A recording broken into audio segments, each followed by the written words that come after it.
오늘은 HTML 한 번에 끝내기, 우리 HTML 하이퍼텍스트 마크업 랭귀지의 개요와 구조, 그리고 그 HTML 이루는 그 각종 태그들을 사용하면서 배워보는 시간 갖도록 하겠습니다.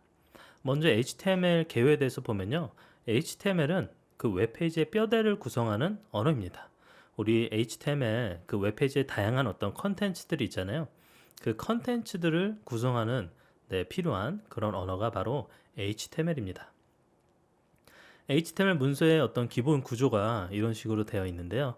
우리 함께 이 HTML 문서를 작성하기 위해서 우리 그 편집기, 우리 그냥 단순히 메모장으로도 이런 HTML 문서 편집이나 이런 게 가능한데, 우리 메모장보다는 전문적인 그런 편집이 가능하도록 우리 마이크로소프트에서 개발한 비주얼 스튜디오 코드가 있습니다.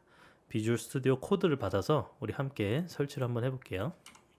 저는 설치를 해놨는데 비주얼 스튜디오 코드라고 여러분 검색을 해보시면 여기 비주얼 스튜디오 코드 주소로는 code.visualstudio.com 이 주소에 들어가셔서 다운로드 하시면 됩니다.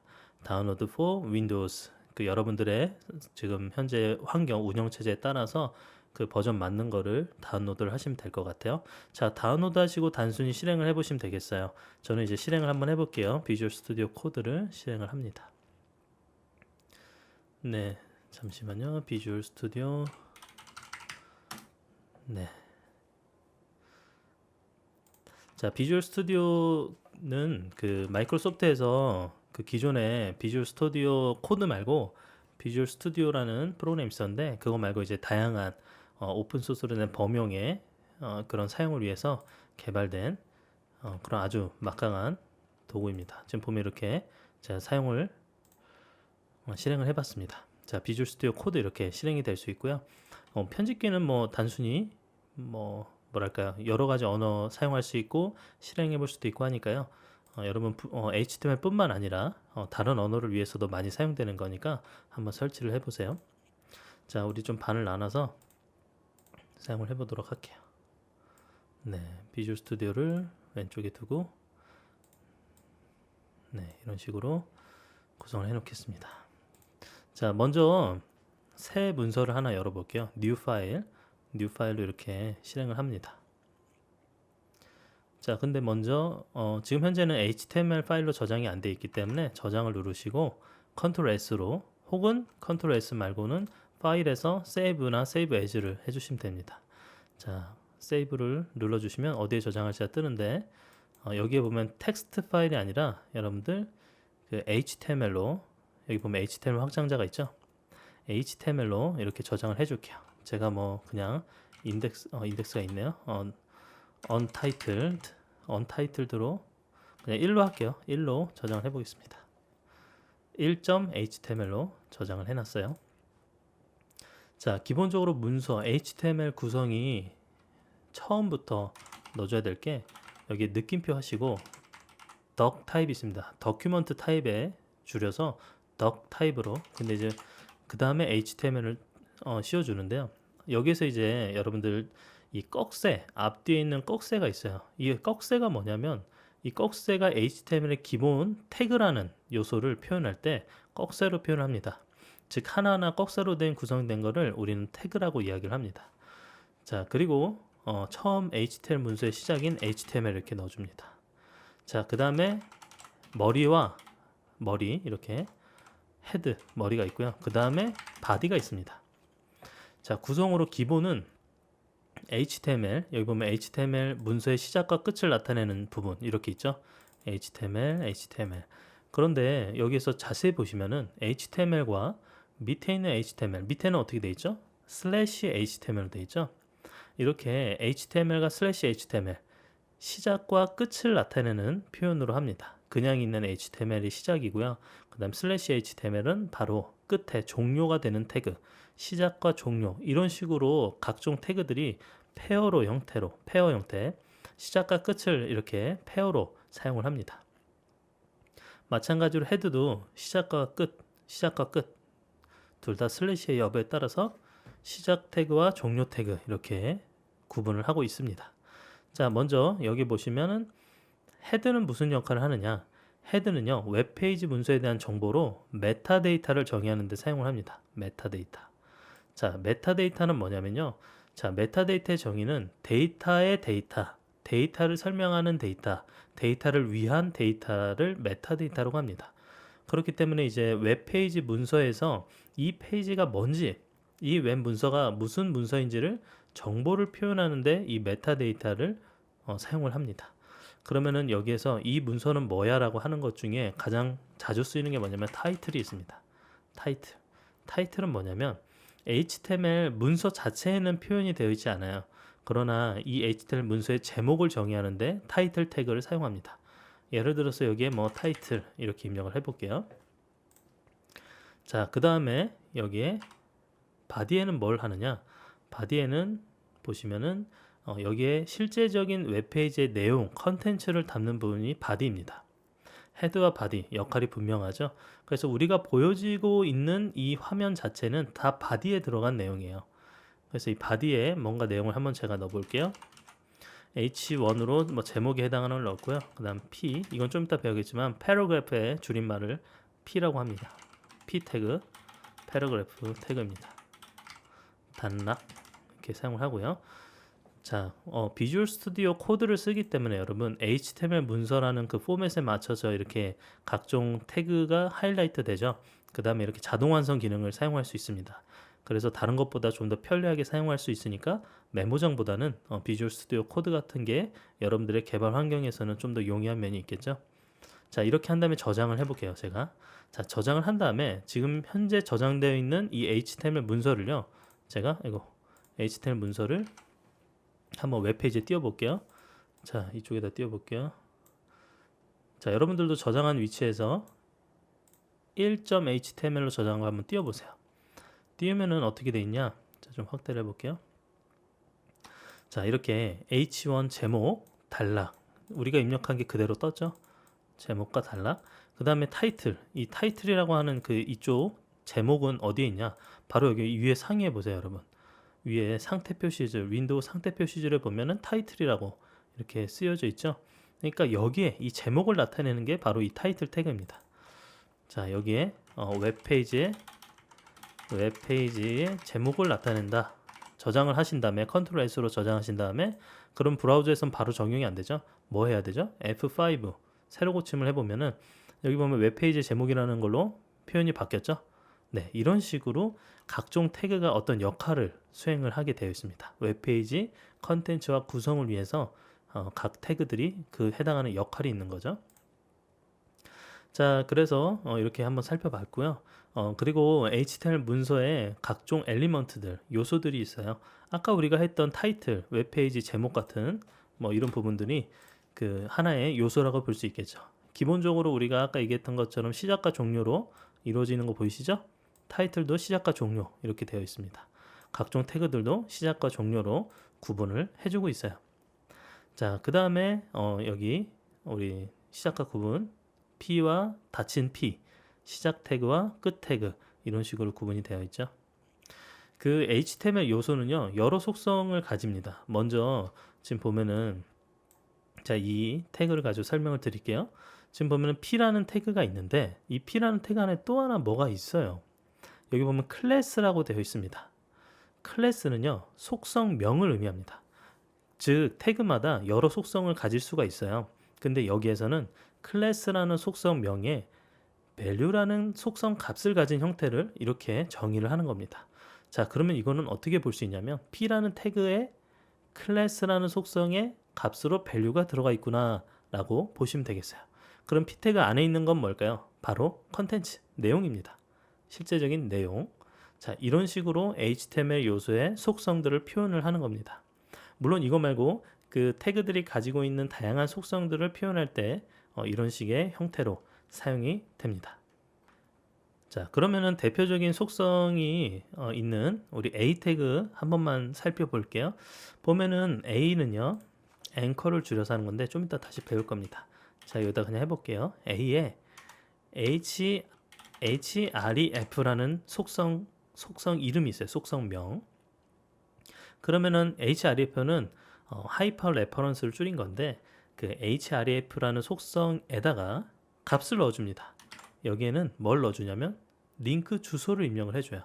예를 들어서 제가 http://suanlab.com 자, 홈페이지 주소를 한번 여기다 입력을 하고 그 다음에 여기에 링크라고 한번 링크 대신에 제가 이름을 그냥 써볼까요? 수완랩. 자, 이렇게 이름을 한번 넣어 보겠습니다. 자, 조금만 줄일게요. 자, 이렇게 이름을 넣습니다. 그러면은 여기에는 지금 현재 href라는 속성명 그리고 http://suanlab.com이라는 속성 값, 속성 이름 명과 속성 값 이런 식으로 페어로 형태로 구성이 되어 있죠. 여기에 속성 이름은요 대소문자 구분을 하지는 않아요. 그런데 여러분 표준으로 우리 컨벤션 소문자를 권장을 하고 있습니다. 그래서 앞으로 태그나 이런 표시는 여러분 소문자로 하는 걸로 우리가 통일을 해서 사용을 할 겁니다. 자, 그러면 일단은 다음 걸로 넘어가기 전에 이거 한번 실행 다시 해볼게요. 1.html 자, 저장을 해놓고 다시 어떻게 돼요? 기존의 페이지를 새로 고침해야겠죠. F5 그러면 어떻게 돼 있어요? 링크 하나가 추가돼 있죠. 자, 이 링크를 누르면 네, 이렇게 홈페이지로 링크 연결이 되는 걸 알 수 있습니다. 자, 다시 뒤로 가기 해서 이대로 둘게요. 자, 그 다음에 우리가 살펴볼 건 뭐냐면 주석입니다. 커멘트 주석인데 이 주석은 여러분 웹 브라우저에서는요 이 주석 자체를 이 해석을 위해서는 사용을 하지 않아요. 스킵을 합니다. 주석은 스킵을 해서 사용자에게도 사용자가 코드를 본다면 보여지지만 웹페이지 자체 내에서는 이 주석이 보여지지 않아요.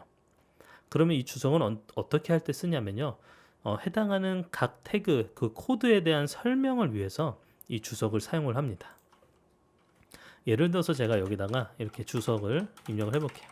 자, 이게 주석 표시 방법인데 여기에 뭐 홈페이지 링크 이렇게 제가 설명을 달았어요. 이 설명은 여러분 웹페이지에는 표시가 안 돼요. 제가 저장을 해볼게요. 컨트롤 S 저장하시고 웹페이지에 다시 한번 새로 고침을 해볼게요. 지금 표시 안 되죠. 주석은 표시가 되지 않습니다. 단지 코드에만 있는 겁니다. 네. 그리고 HTML 문서 작성 규칙이 있는데요. 그 HTML 문서 특성을 좀 이해하신 다음에 이게 왜 안 되지? 왜 이런 표현이 안 되지? 이런 오해가 없길 바랍니다. 먼저 자 공백에 대한 겁니다. 자, 이 부분을 그냥 그대로 해볼게요. 스페이스를 막 누르시고 백 뭐 줄바꿈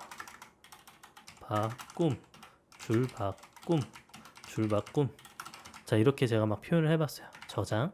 자, 그리고 우리가 한번 볼게요. F5 자, 어떻게 돼 있죠? 공백 줄바꿈 어떻게 돼 있어요? 스페이스는 아무리 여러 번 띄워도 스페이스는 결국 하나만 인식을 합니다. 스페이스는 여러 번 띄워도 하나만 인식한다. 자, 연속된 공백 처리 줄바꿈요 하나로 표시를 합니다. 하나로. 자, 무슨 의미인지 아시겠죠? 네, 무조건 하나로 처리하는 것 이런 차이가 있다라는 사실을 알아두시면 좋겠어요. 자, 그 다음 여러 개의 공백 탭, 줄바꿈, 다른 특성자를 사용해서 표현을 해야 됩니다. 여러분들이 만약 정말 여러 개의 공백을 넣는 표현을 하고 싶다 그럴 때는 그런 표시를 위한 특수 문자를 사용을 해야 됩니다. 자, 그리고 여러분 또 실수하는 게 뭐냐면 이런 잘못된 태그를 사용하는 경우가 있어요. 태그를 잘못 사용한다. 예를 들어서 여러분 H라는 태그, P라는 태그 자, 제가 한번 해볼게요. 여기에 H 자, 여기에 잘못된 P 태그 자동으로 붙어서 문제인데 자, 한번 뛸게요. 네, 이렇게 여러분 끝에 붙이지 않는 시작은 있으나 끝은 없는 이런 잘못된 태그 형태를 사용할 수 있는데 뭐 예를 들어서 여기다가 한번 붙여볼게요. H는 여기다 P는 여기다가 자, 이런 식으로 잘못된 형태로 사용을 했을 때 자, 어떻게 나타나는지 저장을 해보고 한번 실행을 해볼게요. 자, 잘못된 태그 자, 잘못된과 태그는 했는데 태그에 대한 적용은 안 됐어요. 자, 이런 것처럼 다른 프로그래밍과 언어랑 좀 다르게 HTML은요 오히려 조금 어려운 게 뭐냐면 디버깅 혹은 여기에 대한 오류를 디텍션을 해주는 이런 것들이 없습니다. 그냥 단순히 잘못된 거면요 그냥 잘못된 거를 표시해 주진 않고 잘못된 형태로 그냥 표현이 출력이 돼버려요, 나름대로. 그래서 눈으로 보고 이게 뭐가 잘못됐는지를 판단을 해줘야 됩니다. 자, 보면은 이렇게 잘못된 태그 형태를 사용하는데 태그 이름이나 태그 이름도 마찬가지로 대소문자 구분을 하지 않는데 소문자를 사용하는 게 좋습니다. 코딩 컨벤션이에요. 자, 그 다음에 각 태그는 시작 태그, 종료 태그 서로 쌍이 교차되면 안 돼요. 지금 교차됐죠. H 열었는데 여기서 닫고 P는 여기서 열었는데 P는 여기서 닫고, 자, 이런 식으로 잘못된 형태로 사용을 하는 경우는 안 됩니다. 안 되고, 그 다음에 태그가 시작 태그와 종료 태그를 함께 사용하면서 태그 내용이 공백이면 다음과 같이 사용을 할 수는 있어요. 예를 들어서 P 태그 열고 P 태그 닫았어요. 닫았는데 여기에서 한번 또 닫았죠. 네, 그래도 여기에 실제 시작 태그와 종료 태그가 함께 사용하는데 여기에 실제 태그 내용이 있는 건 아니잖아요. 공백이잖아요. 그러면은 상관없이 사용이 가능한데, 태그가 이제 포함 관계를 들여쓰기를 통해서 표시해서 작성하는 그러한 컨벤션이 있습니다. 들여쓰기를 통해서 사용한다. 예를 들어서 제가 여기 보면은 들여쓰기를 통해서 바디 태그 안에는요, HTML 태그 안에 헤드가 있고 바디가 있잖아요. 바디 태그 안에 또 H1과 P 태그 이렇게 있는데, 이 태그를 쓰기 위해서 이 바디 안에 속했다라는 의미로 여기에 간격을 벌렸습니다. 들여쓰기를 한 거죠. 그리고 HTML도 헤드랑 바디가 HTML이라는 태그 안에 있다라는 의미로 여기에 들여쓰기를 한 겁니다. 그리고 타이틀이라는 태그도 헤드 태그 안에 있잖아요. 그렇기 때문에 이 앞에 들여쓰기를 합니다. 들여쓰기를 통해서 이렇게 포함 관계의 의미를 여기에 표현을 해주는 겁니다. 자, 이런 식으로 사용을 하면 되겠습니다. 자, 그리고 HTML 기본 태그들을 한번 살펴보도록 하겠습니다. 먼저 텍스트 요소와 관련된 태그들을 살펴볼 텐데요. 가장 먼저 제목 태그라는 게 있습니다. 이미 우리가 사용을 했던 건데 그 제목 태그에 대해서 한번 살펴보도록 할게요. 기존에 있는 걸 좀 다 지우고 처음부터 바디만 가지고 한번 사용을 해볼게요. 자, H1 여기에 헤딩 1 이렇게 입력을 해볼게요. 그 다음에 H2 헤딩 2, H3 헤딩, 그 다음에 H4 네, 헤딩 4, 그 다음에 H5 H6. 자, 태그는 H6까지밖에 없어요. 이 H 태그는요, H1부터 H6까지 있는데 그 제목을 달아줄 때 사용을 하는 겁니다. 그래서 이제 우리가 문서를 구성할 때 문서마다 하나의 패러그래프를 해당할 수 있는 패러그래프에 대한 그 제목이 붙여져 있잖아요. 그 제목을 사용할 때 이 헤딩 H 태그를 사용을 합니다. 단계별로 이렇게 사용을 하면 되는데 우리 한번 결과를 한번 볼게요. 자, Ctrl S 저장을 하신 다음에 기존의 웹페이지 문서를 새로 고침해 보면, 자, 헤딩 1, 2, 3, 4, 5, 6 점점 어떻게 되죠? 점점 작아지는 걸 알 수 있습니다. 네, 이런 식으로 헤딩 1은 가장 크게 나타나고 가장 작은 건 헤딩 6가 되겠습니다. 자, 그 다음에 우리가 사용해 볼 거는 단락 태그가 있습니다. 단락, 문단, 패러그래프를 의미하는 건데요. 자, 패러그래프는 어떻게 하냐면 P 태그를 그냥 사용하면 돼요. 우리가 이미 사용을 했기 때문에 단락 이렇게 하나의 문단, 패러그래프를 표현을 해준다. 근데 여기에는요, 이 P 태그는 문단 전후에 약간의 비어있는 어떤 공간, 줄이 생성이 됩니다. 그래서 우리 이것도 저장을 한번 해보고 살펴볼게요. 네, 이렇게 단락, 앞뒤로 살짝 어떻게 되죠? 공간이 띄어져 있죠? 자, 그 다음에 줄 나누기 태그가 있습니다. 줄 나누기 태그는 일단은 P로 감싸주고요. 우리 패러그래프로 감싸주고, 줄 나누기 여기에 BR 태그가 있습니다. BR. 저는 이제 주로 버릇처럼 뒤에 이 슬래시를 해주는데요. 이 BR 태그와 같은 경우는요, 시작과 끝 태그가 없습니다. 네, 시작과 끝 태그가 없기 때문에 BR로 시작해서 BR로 끝나거나 이런 게 아니라 단지 줄바꿈이 필요한 부분에만 BR 태그를 사용을 하면 되는데, 이 BR 태그가 있는 부분은 강제로 줄바꿈을 여기에 실행을 해요. 그리고 종료 태그가 없다는 특징이 있습니다. 자, 실행을 저장을 한번 하고 한번 보면은 여기 줄 나누기가 돼 있죠. 한 칸이 이렇게 내려간 걸 볼 수 있습니다. 만약에 BR 태그가 없이 저장하고 제가 다시 보여드리면 이렇게 BR 태그가 없으니까 연이어서 아무리 여기서 줄을 바꾼다 하더라도요, 이 줄 바꿈은 어떻게 된다고요? HTML 문서 특성상 반영이 되지 않는데 이 BR 태그가 들어가야지만 여기에 비로소 줄 바꾸기가 실행이 되는 겁니다. 자, 이 줄 바꾸기 태그, BR 태그 잘 알아두시면 될 것 같아요. 자, 그 다음에 미리 정의된 그 pre-formatted text, 미리 정의된 서식을 보여주는 태그가 있습니다. 자, 여기 제가 연이어서 좀 해볼게요. 자, pre-formatted text입니다. pre-formatted text. 자, 이렇게 실행을 해보면 여기에 텍스트 서식을 자, 스페이스 그대로 출력 이렇게, 그리고 서식 출력 좀 띄어서 서식 출력. 자, 이렇게 제가 막 한번 입력을 해봤습니다. 풀이라는 태그 안에는요, 자, 저장을 해보고 입력한 텍스트 그대로 화면에 표시를 할 때 사용하는 게 바로 프리 태그예요. 프리가 프리 포매티드이기 때문에 지금 현재 이 안에 태그에 입력했던 여기에 텍스트 서식들 있죠. 이 안에 들어가 있는 형식들, 정의된 서식들, 이걸 그대로 출력을 해줍니다. 자, 제가 지금 한번 저장을 했으니까 보여드릴게요. 네, 보면 어떻게 돼 있어요? 지금 이 부분이 그대로 출력이 됐죠. 예를 들어서 지금 현재 이 앞에 띄어져 있는 부분까지 이 태그의 시작부터 끝까지 여기에 띄었든 엔터를 쳤든 줄바꿈을 했던 그거를 그대로 이렇게 출력으로 옮겨주는 걸 할 수 있습니다. 자, 그럴 때 사용하는 게 프리 태그인데, 근데 여러분 주의해야 될 게 프리 태그는 이런 용도로만 쓰셔야 돼요. 그냥 내가 서식이 미리 정의되어 있는데 그걸 출력할 용도로. 왜냐면은 여기에 우리가 나중에 추후에 디자인 그 포맷을 한 번에 일관성 있게 바꾸려고 할 때는 이런 어떤 프리 형태로 사용했던 게 문제가 될 수 있습니다. 그래서 이렇게 이런 태그가 있다라는 정도만 알고 우리가 공통된 서식을 지정할 때는 되도록 방해가 되니까 사용하지 않는 걸로 아시면 되겠어요.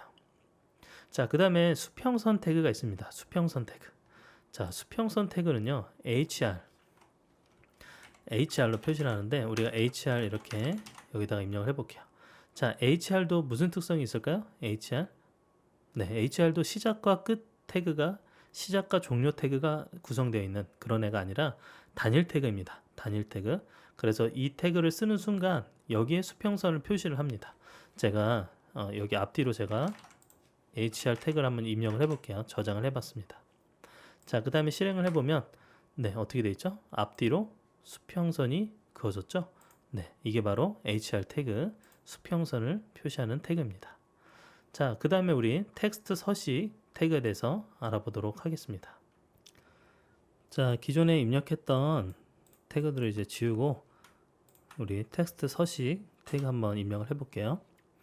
자, 텍스트 서식은 여러 가지 태그들이 있는데 우리 그 여러 다양한 워드나 한글 프로그램을 사용하면 그 우리 글자의 모양과 이런 것들을 지정을 해줄 때 굵게 해주거나 혹은 이탈릭체로 하거나 작게 밑줄을 긋거나 뭐 여러 가지 그 텍스트 서식을 다루는 기능들이 있잖아요. 마찬가지로 HTML 문서도 그런 텍스트 서식과 관련된 태그들이 정의가 되어 있습니다. 자, 보면은 가장 먼저 B 태그가 있고 그 다음에 I 태그가 있습니다. B 태그는 볼드를 줄여서 B라고 이렇게 표시를 하고 있고요. 그 다음에는 이탈릭은 I, 맨 앞에 I를 따서 이탈릭으로 I 태그를 사용합니다. 자, 그 다음에 스몰이라는 태그가 있는데 스몰은 좀 작게 글씨를 표시할 때 나타내고요. 그리고 INS, 이건 insert인데 insert를 줄여서 INS, 이거는 밑줄을 긋는 그러한 기능을 가지고 있습니다. 우리 그 밑에 글자의 밑줄이 그 표시가 될 수 있는데 그 기능은 INS 태그를 사용하면 돼요. 자, 그 다음에 가운데선이 있습니다. 이거는 delete에 줄여서 dill로 되어 있습니다. 가운데선 보면은 여러분 옛날에 그 뭐 스트라이크라는 태그가 있었는데 그게 HTML5에서는 이제 더 이상 뭐 지원을 하지 않고 delete라는 태그인데 예를 들어 이런 거 있죠, 여러분. 쇼핑몰에 우리 사이트에 들어가 보면 원래는 뭐 3만 원인데 거기에 가운데선이 그어져 있고 뭐 28,000원 뭐 이런 식으로 우리 가운데선이 그어져 있잖아요. 이게 뭐 스트라이크 혹은 취소선 뭐 이렇게 돼 있는데 이런 가운데선을 긋는 용도로 사용하는 태그가 딜이라는 태그입니다. 자, 그 다음에 하이라이트, 마크 기능이 있어요. 여기는 강조를 하기 위한 역할로 하이라이트가 있고요. 스트롱도 마찬가지로 강조의 역할을 하는 그 중요한 부분에 스트롱이란 태그를 붙입니다. 마크와 스트롱 이 두 가지 태그가 있고 그 다음에 코드 태그가 있어요. 예를 들어서 우리 여기 지금 이 문서에도 이 부분이 코드잖아요. 코드를 감싸서 표현을 해줄 때 이런 코드 태그로 감싸서 텍스트가 이 지금 텍스트는 코드를 표현한 텍스트입니다라는 거를 서식으로 표현을 해주는 거죠. 자, 그 다음에 em이라는 태그가 있습니다. em 태그. 네, 이거는 emphasized text입니다. 강조죠. 이것도 마찬가지로 강조에 해당하는 의미. 그 다음에 슈퍼스크립트를 줄여서 SCP. 그 다음에 서브스크립트를 줄여서 SUB. 서브와 슈퍼 이 두 가지로 윗첨자와 아래첨자를 표시할 때 사용을 합니다. 자, 이렇게 다양한 텍스트 서식 태그들이 있는데 이 서식 태그들 우리가 함께 한번 실제 동작을 시켜 볼게요. 자, 뭐 그대로 입력을 해 볼게요. 뭐 이건 굵게, 그리고 i는 이탈릭, 스몰 태그는 작게. 뭐 간단하니까요, 여러분. INS는 뭐였죠? 밑줄. 그 다음에 딜리트 키, 이거는 가운데선. 마크, 이거는 하이라이트. 그리고 스트롱, 이건 중요한 표시. 그 다음에 코드를 입력할 때는 여긴 코드.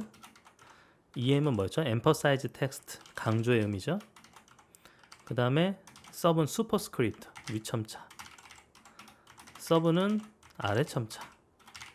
자, 이렇게 몇 가지 없으니까요. 이걸 한번 실행을 해보고 똑같이 웹페이지를 새로 고침을 해보겠습니다. 물론 여러분 여기에 다 표시가 되어 있는데 굵게, 이탈릭, 작게, 밑줄, 가운데선. 자, 그 다음에 하이라이트는 어떻게 되어 있죠? 하이라이트는 뒤에 백그라운드 컬러가 들어가 있어요. 보통은 이제 디폴트로는 노란색. 이거는 여러분들 나중에 뭐 스타일을 바꾸실 수 있습니다. 그리고 중요하니까 어떻게 되어 있어요? 중요도 마찬가지로 이런 볼드로 표현이 되어 있는데 말 그대로 중요하기 때문에 두껍게 자동으로 표시가 되어 있습니다. 그리고 코드는 약간 글씨체가 바뀌었죠. 코드 좀 작게 표현이 되어 있고요. 그 다음 강조의 의미 emphasize는요 어떻게 되어 있죠? 이탈릭으로 강조 표현을 했습니다.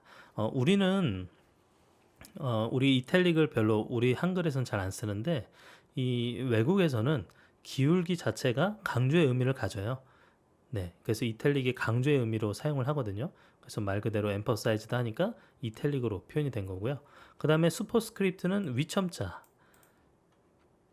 그리고 서브스크립트는 아래첨자. 네, 이렇게 구분이 돼서 표현된 걸 알 수 있습니다. 자, 이렇게 우리가 또 텍스트 서식에 대해서 한번 실행을 해봤습니다. 자, 다음으로는 인용 태그에 대해서 알아보도록 하겠습니다. 자, 인용 태그는 우리 인용구 있죠, 인용구. 그 쿼테이션, 우리 뭔가를 인용할 때 나타내는 그 표시 있잖아요. 그 표시에 사용하는 태그입니다. 그래서 우리 인용을 하는 방법이 여러 가지가 있는데 그 여러 가지 한번 사용을 한번 해보도록 할게요. 보면은 기존 걸 이제 지우고, 자, 인용에 사용하는 것 중에 Q가 있습니다. Q 태그. 이거는 이제 쿼테이션을 줄여서 Q를 사용하는데, 자, 이렇게 인용구를 여기에 표시를 해주면 됩니다. 인용구. 자, 그 다음에 블락으로 된 블락 인용구가 있는데, 블락 쿼테이션. 이건 다른 소스에 우리가 인용되는 부분을 블락으로 가져와서 정의를 할 때 이렇게 블락 쿼트라고 사용을 합니다. 블락 쿼트. 자, 이렇게 여기에는 좀 길이가 긴 인용구는 블록 인용구를 사용하는 거죠. 자, 그 다음에 여기에 abbreviation이 있습니다. 자, 약어, 우리 abbreviation 그 특정한 그 약어로 표현되어 있는 것들, 이거를 abbreviation 줄여서 ABBR로 이렇게 표시를 합니다. 여기 우리 뭐 예를 들어서 HTML에 약어를 정의한다. 그러면 abbreviation 태그를 사용해서 여기에 타일을 그 다음에 여기 하이퍼텍스트 마크업 랭귀지 이렇게 표시를 하면 되겠습니다. 그러면은 현재 타이틀이라는 속성의 값으로 하이퍼텍스트 마크업 랭귀지를 표현을 했는데 여기에 실제적인 약어는 HTML인 거죠. 자, 그 다음에는 사이테이션입니다. 사이테이션은 인용되는 어떤 작품의 제목. 예를 들어서 우리 사이트 이렇게 하는데 더 매트릭스라는 영화 보셨어요, 여러분? 더 매트릭스라는 영화의 작품의 제목을 제가 넣었기 때문에 얘는 사이트를 붙여준 겁니다. 뭔가 다른 데에서 사용된 어떤 작품의 제목이잖아요. 근데 물론 이거 말고도 특허라던가 논문이라던가 우리 어떤 뉴스의 기사라던가 그런 다른 데서 인용되어진 작품의 어떤 컨텐츠의 제목을 붙일 때 사이트라는 태그를 붙이는 겁니다. 자, 그 다음에 인용과 관련된 태그가 어드레스라는 태그가 있어요. 어드레스. 네, 어드레스 태그인데 얘는 문서의 작성자 그리고 문서 소유자에 대한 어떤 연락처, 주소를 여기다가 입력을 할 때 사용을 합니다. 여기에서도 지금 서울특별시 이렇게 돼 있네요. 자, 서울특별시 주소, 실제적인 주소죠. 중구, 명동, 세종대로 이렇게만 칠게요. 이제 이렇게 표현을 해볼게요. 자, 이렇게 인용과 관련된 지금 현재 5개의 태그를 표현을 해봤습니다. 저장을 하고 새로 고침 한번 해볼게요. 자, 보면은 현재 인용구 쿼테이션으로 되어 있는 건 어떻게 되어 있어요? 자, 블로그로도 우리가 보면은 앞뒤에 뭐가 있냐면 더블 쿼테이션이 붙은 걸 알 수 있어요. 더블 쿼테이션. 그리고 이제 블락 쿼테이션은요. 길이가 긴 인용구는 블록 인용구를 사용한다. 지금 보면 어떻게 돼 있어요? 우리가 여기에 지금 약간 앞에 띄어져 있고 그 블락이 씌워진 형태로 쿼테이션 돼 있는 걸 알 수 있고요. 그 다음에 우리 어브리비에이션. 자, 어브리비에이션은 밑에 점선으로 이렇게 표시가 돼 있고, 자, 제가 이렇게 마우스를 갖다 대니까 어떻게 돼 있어요? 마우스 갖다 대니까 여기 말풍선으로 하이퍼텍스트 마크업 랭귀지라는 게 뜨죠. 실제적인 우리 약칭, 약어에 해당하는 부분에 마우스를 갖다 대면 이렇게 그 실제 우리 뭘 줄였는지가 뜨는 겁니다. 타이틀이 뜨는 거죠, 한마디로. 그 다음에 사이트입니다. 사이트는 어떻게 돼 있어요? 약간 이탈릭으로 글씨 폰트가 바뀐 걸 알 수 있습니다. 자, 이게 뭐 디폴트로 이렇게 표현을 해주는 건데 이런 식으로 어디선가 인용이 되어졌습니다라는 표시를 이 사이트 태그가 알아서 해주는 겁니다. 자, 어드레스는 폰트는 바뀌지 않았지만 이렇게 이탈릭으로 표현이 된 걸 알 수 있어요. 주소 표기, 여기에는 내가 지금 현재 주소가 표기되어 있다라는 어떤 흔적을 남기는 겁니다. 자, 이런 식으로 이 인용과 관련된 어떤 태그들이 있는데 여러분 이런 겁니다. 예를 들어서 이거 기울이는 거 이탈릭으로도 할 수 있어요. 다른 폰트 바꾸는 거 할 수 있습니다. 그리고 더블 쿼테이션 붙이는 거 할 수 있어요. 그런데 왜 이 태그를 쓸까요? 이 태그는요, 여기에 이 태그에 대한 의미가 같이 부여가 되는 겁니다. 얘는 인용이 된 부분이구나라는 의미를 여기다가 부여를 해주는 거예요. 그래서 태그를 꼭 인용된 부분에 이런 인용 관련된 태그를 써야지만 우리 사람뿐만 아니라 우리 머신이 그냥 보더라도 이 웹페이지의 이 부분은 인용이 된 부분이야 라는 의미를 해석할 수 있게 되는 거예요. 네, 그런 차이가 있습니다. 그래서 되도록이면 이런 의미에 적합한 태그를 사용하는 게 중요합니다. 자, 그 다음에 우리가 살펴볼 건 앵커 태그입니다. 앵커 태그. 자, 앵커 태그는 조금 뭐 생소한 뭐 용어일 수도 있겠는데요. 그 A 태그, 우리 앵커 태그 사용하는데 이거는 우리 다른 데로 연결을 할 때 사용하는 그런 태그입니다. 네, 우리 지워서 다른 거 이거 지우고 한번 실행을 해볼게요. 자, 앵커 태그 기본적으로는 우리가 이런 주소를 연결하는데 사용을 하는데요. 다른 사이트로 링크, 다른 페이지로 링크 할 때 사용을 합니다. 아까 봤던 것처럼 앵커의 약자인 A, 그 다음에 href는 그 하이퍼 레퍼런스를 줄여서 href로 사용을 합니다. 여기에 우리가 이동할 해당하는 주소, 제가 구글로 이동을 한번 해볼게요. 그리고 타겟이라는 속성이 있는데 타겟이라는 속성은요 이렇게 네 가지가 있습니다. 여기 보면은 타겟 속성 네 가지. 얘는 새로운 페이지가 열릴 곳을 지정을 할 때 사용하는 옵션으로 타겟 열릴 곳이 어디냐 블랭크로 해놓으면요 언더바 블랭크로 해놓으면 새로운 창에 띄우고요. 언더바 셀프 하면은 현재 지금 링크가 있는 창에 연결을 해주고, 그 다음에 언더바 페어런트 하면은 웹브라우저의 부모에 해당하는 창, 그 다음에 언더바 탑 하면은 웹브라우저 전체 영역에 해당하는 공간에 열릴 곳을 지정하는 겁니다. 네, 보통은 셀프나 블랭크를 사용을 하는데요. 자, 제가 블랭크로 해볼게요. 새 창으로 제가 열고 싶어서 블랭크를 이렇게 지정을 해보겠습니다. 자, 블랭크라는 값을 이 안에 지정을 해주고요. 그 다음에 태그를 닫고 여기에 구글이라고 이 텍스트에다가 www.google.com 링크를 걸어주는 겁니다. 이렇게 해주면, 자, 한번 저장을 해보고요. 그 다음 실행을 한번 해볼게요.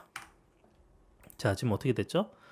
하이퍼 링크가 이렇게 걸려 있는 걸 알 수 있습니다. 클릭을 해보면 네, 이렇게 구글로 연결이 돼야 되는데 네, 지금 앞에 http가 빠졌네요.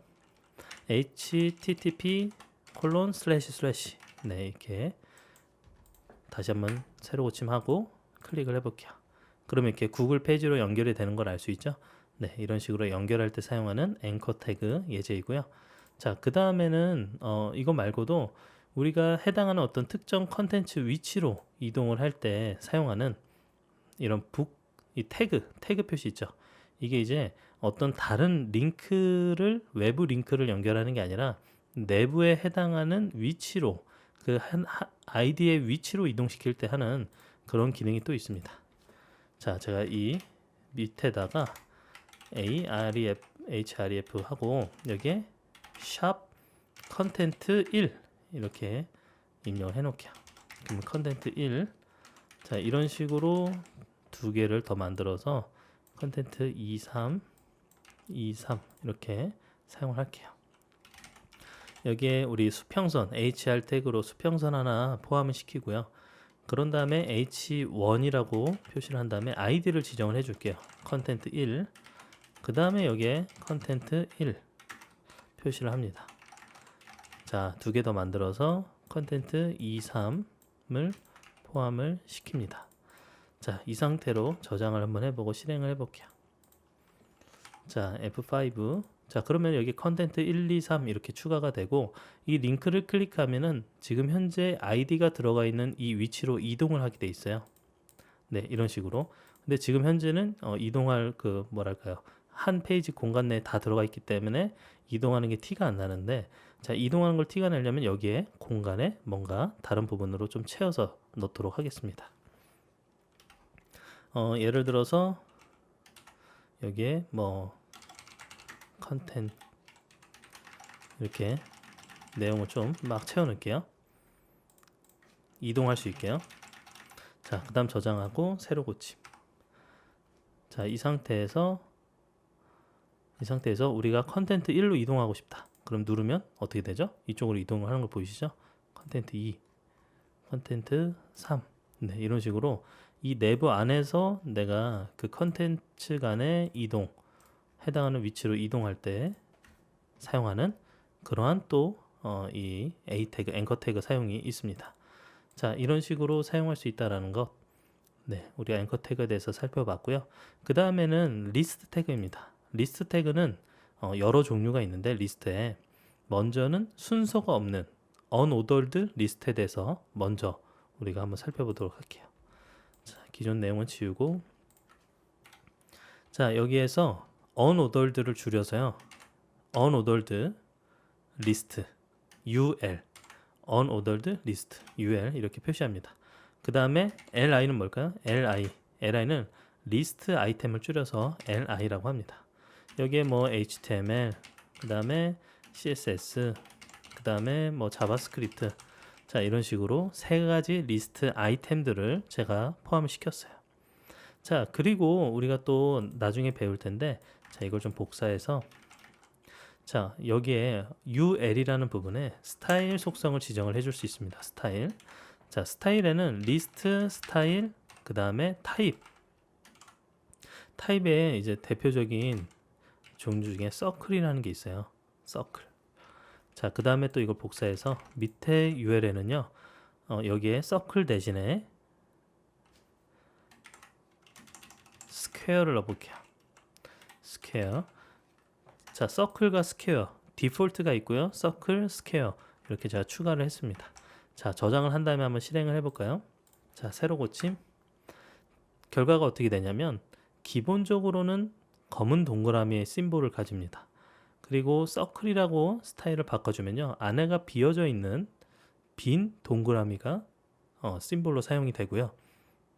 그 다음에 스퀘어 스타일을 사용하면 안에가 채워져 있는 그런 네모난 모양의 심볼이 사용이 되는 걸 알 수 있습니다. 자, 그리고 순서가 없는 것을 했다면 순서가 있는 리스트가 있습니다. 순서가 있는 리스트는요, 아까는 unordered 리스트 했는데 순서가 있기 때문에 얘는 ordered 리스트입니다. ordered 리스트라고 해서 OL로 이렇게 사용을 합니다. OL에 LI, 그래서 HTML, 그 다음 LI에 CSS, 그리고 LI에 자바스크립트. 자, 이렇게 또 세 가지를 ordered 리스트로 사용을 하고요. 자, 그 다음에 여기에 또 여러 가지 타입들이 있는데 한번 사용을 해볼게요. 자, 보면은 4개를 더 추가해서요. 자, 처음에 아무것도 입력하지 않은 ordered 리스트, 그 다음에 두 번째는 여기 타입으로 i를 지정을 해줍니다. i. 네, i라는 타입. 자, 그 다음 타입으로는 a. 그 다음 타입은 대문자 i. 그리고 그 다음 타입은 소문자 a. 자, 그래서 크게는 소문자 i와 대문자 i가 있고, 그 다음에 대문자 a와 소문자 a 이렇게 구분을 해줍니다. 자, 이렇게 한번 실행을 또 해볼게요. 새로 고침. 자, 보면은 기존에 우리 unordered 리스트 예제와 밑에 보면은 ordered 리스트입니다. 기본적으로 디폴트로는 1, 2, 3 아라비안 숫자대로 합니다. 그리고 그 뒤에는요, 소문자 i로 표현을 하면은 우리 로마 표기법, 소문자로 로마 표기법하고, 그 다음에 알파벳 A 대문자로 하면요, A, B, C 알파벳 순서대로 이렇게, 근데 대문자이기 때문에 대문자 A, B, C로 표현이 되고요. 그 다음에 빅 I, 대문자 I는요, 로마 표기법 대문자 I 형태로 이렇게 사용을 합니다. 그리고 소문자 A는 뭘까요? 알파벳인데 소문자로 이렇게 순서를 나타내는 표기 방법을 사용합니다. 자, 이렇게 또 다양한 리스트 표기법을 사용했고요. 그 다음에 우리 이제 볼 게 definition 리스트가 있습니다. 이거는 그 정의를 나타낼 때, 우리 어떤 정의를 나타낼 때 사용되는 리스트인데요. 말 그대로 definition 리스트, DL로 이렇게 사용을 합니다. DL에 DT라는 항목을 사용해요. 여기에 HTML 뭐 이렇게 제가 사용할게요. 여기에는 definition, T는 뭘까요? term입니다. term. 여기에 정의를 사용할 하나의 단어. 그 다음 DD는 definition인데 description, definition, description, 정의에 대한 설명을 달아주는 그러한 태그입니다. 그래서 웹페이지를 위한 마크업 언어 뭐 이렇게 제가 표현을 하고요. 그 다음에 DT에 HTML하고 CSS를 사용해서 여기에 또 DD 추가를 한 다음에 마크업 언어가 실제 표시되는 정의가 뭘까요? 표시되는 방법을 기술하는 언어.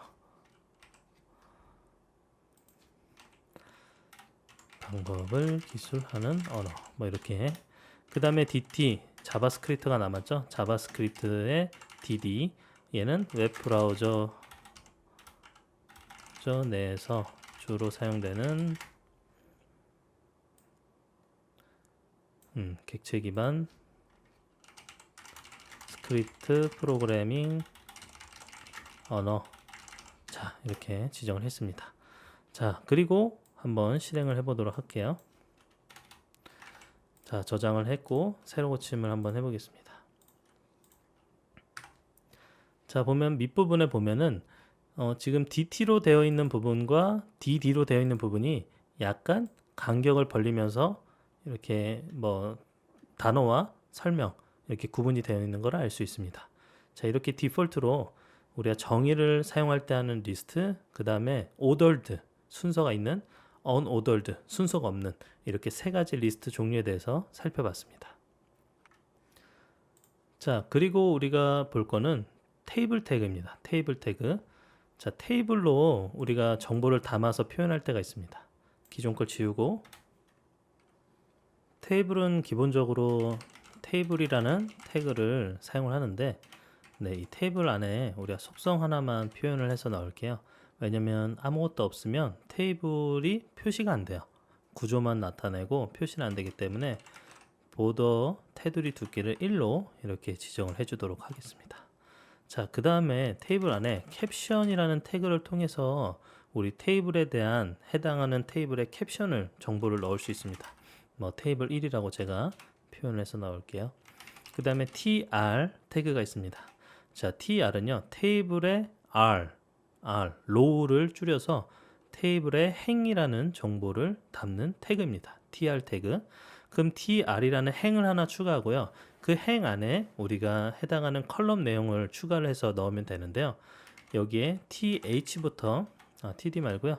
th부터 한번 넣어 볼게요. th. 자, th는요. 우리가 테이블의 헤더 정보, 즉 테이블에 그 우리 가장 상단에 해당하는 어떤 정보를 담고 있는 헤더 내용을 넣을 때 th를 사용하고요. th에 이제 이름, 성별 뭐 이렇게 두 가지의 컬럼을 추가를 해볼게요. 자, 이렇게 두 가지 컬럼을 추가한 다음에 또다시 하나의 로우를 tr로 추가를 합니다. 그럼 여기에도 우리가 뭔가 컬럼에 대한 데이터를 넣어줘야 되는데, th는 테이블의 헤더 정보를 의미했는데 여기에 이제 td가 있습니다. td는 테이블의 데이터예요. 그래서 해당하는 테이블에 우리 데이터 내용을 넣어줍니다. 이수환, 그리고 남자, 이름과 성별에 맞는 그러한 데이터로 추가를 해줬고요. 그 다음에 tr, 또 여자를 한번 추가해 볼게요. 뭐 이소은 그대로 여자. 자, 이렇게 추가를 했습니다. 자, 이런 상태에서 한번 저장을 해보고요. 실행을 세로 고침을 통해서 볼게요.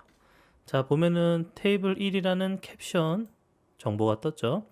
그 다음에 테이블에 보더를 1로 했기 때문에 두께가 1인 그런 테이블 모양이 나왔고요. 그리고 맨 위에 있는 이름과 성별, 이 부분이 뭘까요? th, 즉 테이블에 우리 헤더에 해당하는 하나의 로우 이렇게 추가가 되죠. 로우 한 줄. 그 다음에 tr이라는 로우가 또 추가가 되고 거기에 이수환 남자라는 td 태그, 즉 테이블에 데이터를 이렇게 추가를 해줬습니다. 그 다음에 또 tr에 이소은 여자 이렇게 또 한 줄이 추가가 됐죠. 네, 이런 식으로 우리 테이블에 구성되는 여러 요소들을 포함을 했습니다. 자, 그런데 여기에 이제 또 우리가 해볼 수 있는 게 뭐냐면, 표에 각 셀들이 좀 병합되어 있는, 합쳐져 있는 그런 모양을 가지는 경우가 있잖아요. 네, 그럴 때 사용하는 태그가 또 있어요. 로우 스판, 그 다음 컬 스판. 그래서 로우스의 이제 그 우리 병합을 하고 있는 수를 여기다가 하고자 하는 수를 지정을 하면요, 그 해당하는 만큼 병합이 됩니다. 자, 그거에 대한 예제가 이렇게 있는데 우리 한번 실행을 해보도록 할게요. 자, 이 테이블은 그대로 두고요. 밑에 테이블을 하나 또 만들어 볼게요. 자, 테이블을 하나 또 만들어서 여기에 보더를 1로 지정을 해줄게요. 자, 그 다음에 여기에도 캡션으로 시간표라고 지정을 해볼게요. 자, 그리고 여기에 t 헤드 부분을 따로 구분할 겁니다. t 헤드와 t 바디 이렇게 좀 구분을 할게요. 옵스. 자, 그렇게 하고 t 헤드 부분에 우리가 tr로 로우를 하나 추가한 다음에 여기에 th, 여기에 교시, 그다음 th 요일 이렇게 형성을 해볼게요. 그런데 여기에 뭐가 들어가 있죠? 로우 스판이랑 컬 스판이 들어가 있죠. 로우 스판은 2로, 그 다음에 컬 스판은 5로 이렇게 지정을 합니다. 자, 이게 뭐냐면 로우 스판은 행을 합쳐요. 그러니까 두 개의 행을 하나로 합치는 게 로우 스판 2로 하면 두 개의 행을 합치겠죠. 그럼 컬 스판은 어떻게 되냐면 컬럼의 5개의 컬럼을 합칩니다. 자, 이렇게 미리 지정을 해 놓고요. 자, 그 다음에 tr 한 줄을 더 추가하는데 여기에 우리 th를 월, 화, 수, 목, 금. 자, 5개의 컬럼을 포함을 시켰습니다. 자, 교시는 로우 스판 해가지고 그 다음 행도 합쳐버렸기 때문에 넣어줄 필요가 없고요. 컬 스판은 5개 이렇게 합친 것 다음에 그 로우로 월화수목 금이라는 걸 표현을 해줍니다. 자, 그리고 우리가 T 바디 부분을 한번 살펴볼게요.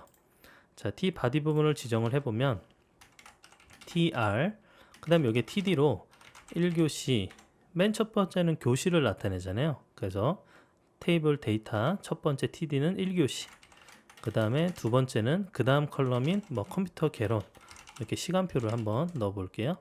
그리고 TD에 이제 나머지 TD는 그냥 공백으로 이렇게 사용을 하겠습니다. 자, 그리고 이런 거를 4교시까지만 한번 추가를 해 볼게요.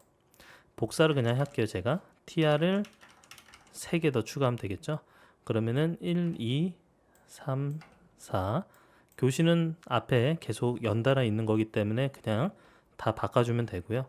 자, 2교시부터는 뭐 내가 원하는 위치에 과목을 뭐 이렇게 추가를 합니다. 머신러닝, 웹과 인터넷. 자, 이렇게 추가하고 3교시는 이 부분은 없고 월화수 목요일날 금요일이네요. 수요일날 프로그래밍. 자, 그 다음에 4교시는 아무것도 없네요. 네, 이런 식으로 표현을 하고 그 다음에 저장을 해볼게요. 저장한 다음에 테이블 결과를 세로 고침을 통해서 살펴보면 자, 이런 식으로 결과가 나왔죠. 지금 교시 여기는 어떻게 돼 있어요? 사실은 여기에 한 줄이 더 있어야 되는데 두 개가 로우 스판 2로 했기 때문에 두 개가 합쳐졌죠. 이렇게 셀 병합이 일어났고 그 다음에 로우 스판 5 여기 요일은 하나, 둘, 셋, 넷, 5개의 컬럼이 있어야 되는데 이 5개의 컬럼이 합쳐졌습니다. 컬스판 5로 해가지고 합쳐졌죠. 자, 그 다음에 해당하는 위치마다 우리 tr, td 사용해서 내용을 이렇게 채운 시간표입니다. 네, 이런 식으로 테이블을 사용을 해볼 수가 있어요. 자, 그리고 우리 이제 HTML의 다양한 멀티미디어 태그에 대해서 알아보도록 하겠습니다. 물론 이제 멀티미디어를 위해서 기존 태그를 좀 지우고 새로운 코드를 여기다가 넣어보도록 할게요. 자, 가장 기본적인 게 뭐냐면 이미지를 넣는 거예요. 자, 이미지 태그를 사용하는 건데 자, 이미지 태그는 우리 태그 이름으로 img, 이미지를 다 쓰지 않고 img라고 줄여서 사용을 합니다.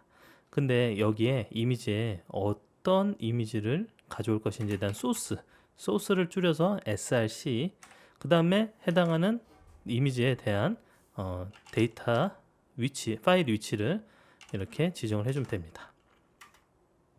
자, 그리고 여기에 이제 근데 이미지가 우리 없잖아요. 이미지를 한번 찾아볼게요, 제가.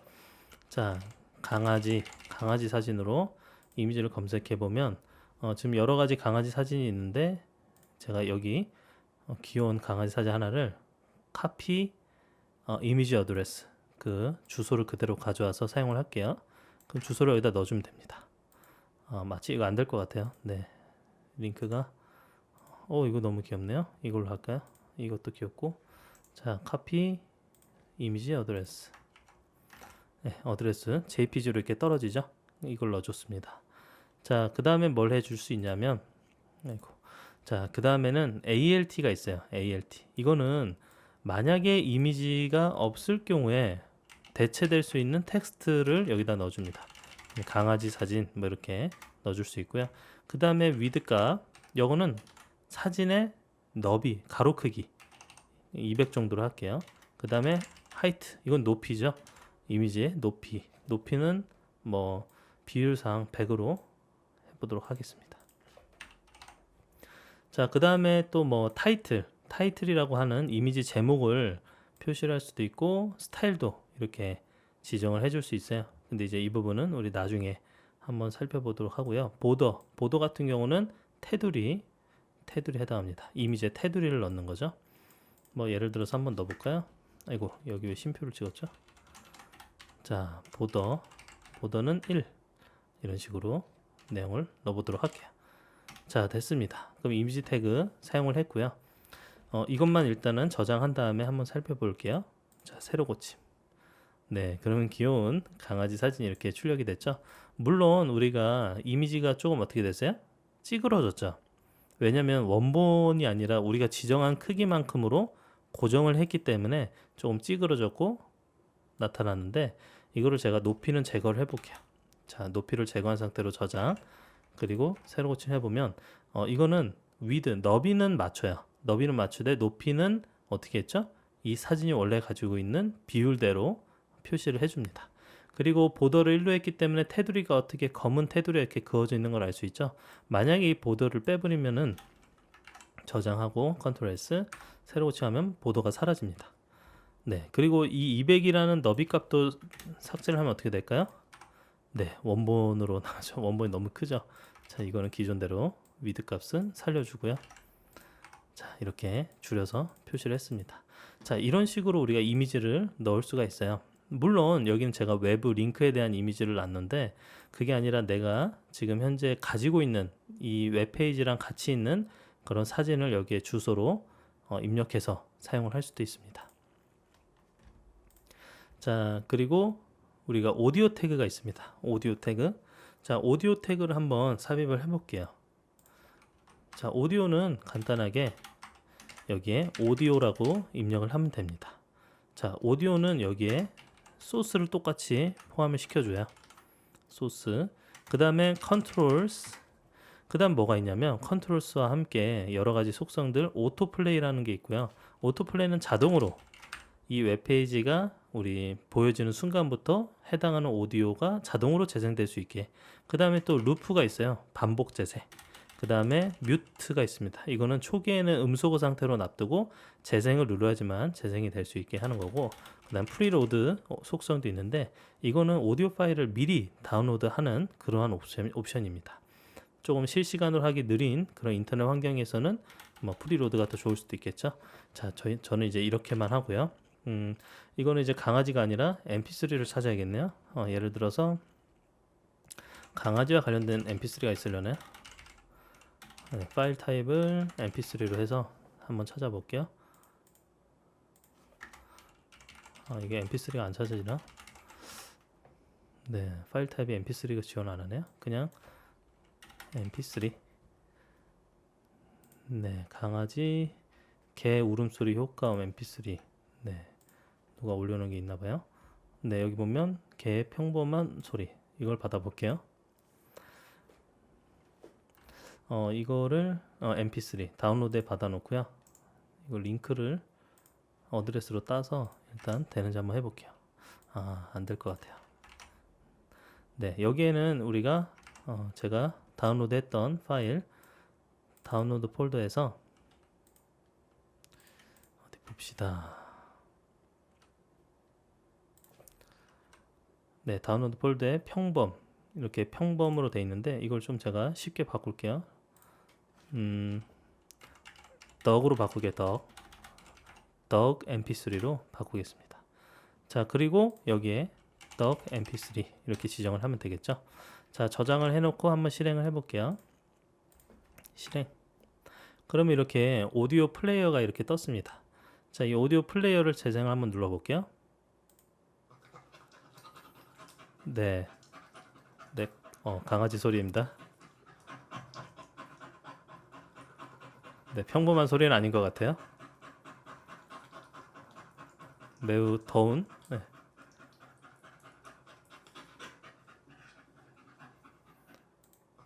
네, 이렇게 재생이 잘 되죠. 제가 내는 소리 아닙니다. 네, 이 오디오 파일 제대로 되는 걸 들어봤고요. 자, 그 다음에 오디오 태그 말고 우리 멀티미디어로 할 수 있는 게 뭐가 있냐면 비디오가 있습니다. 비디오.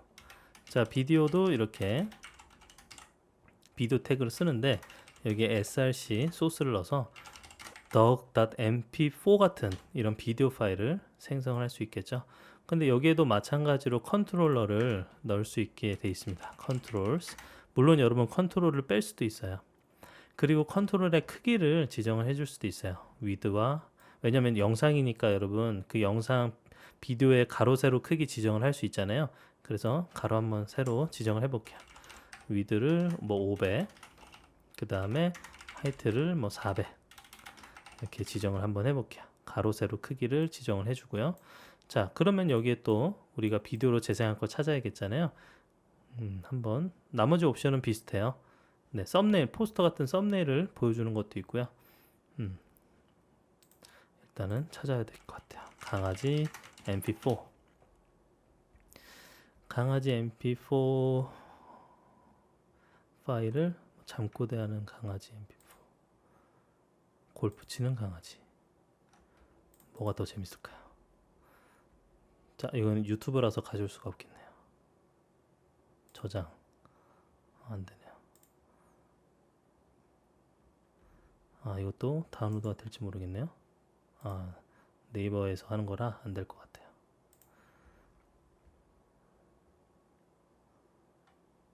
네, 강아지를 한번, 네, 강아지 받을 수가 없네요. mp4를. 그렇다면 제가 자, 강아지로 해놓고요. 동영상으로 보시면 동영상에 새끼 강아지가 태어났다면 꼭 봐야 할 영상 뭐 이런 게 있네요. 강아지, 이거 받을 수 있을 것 같은데. 강아지, 여기 강아지, 네, 이거 말고 이거 받아볼게요. 자, 이건 유튜브잖아요, 여러분. 유튜브에 다운로드가, 이게 다운로드를 하려면요, 여러분, 여기에 이 유튜브 다운로드를 도와주는 그러한 또 뭐 여러 가지 앱들이 있어요.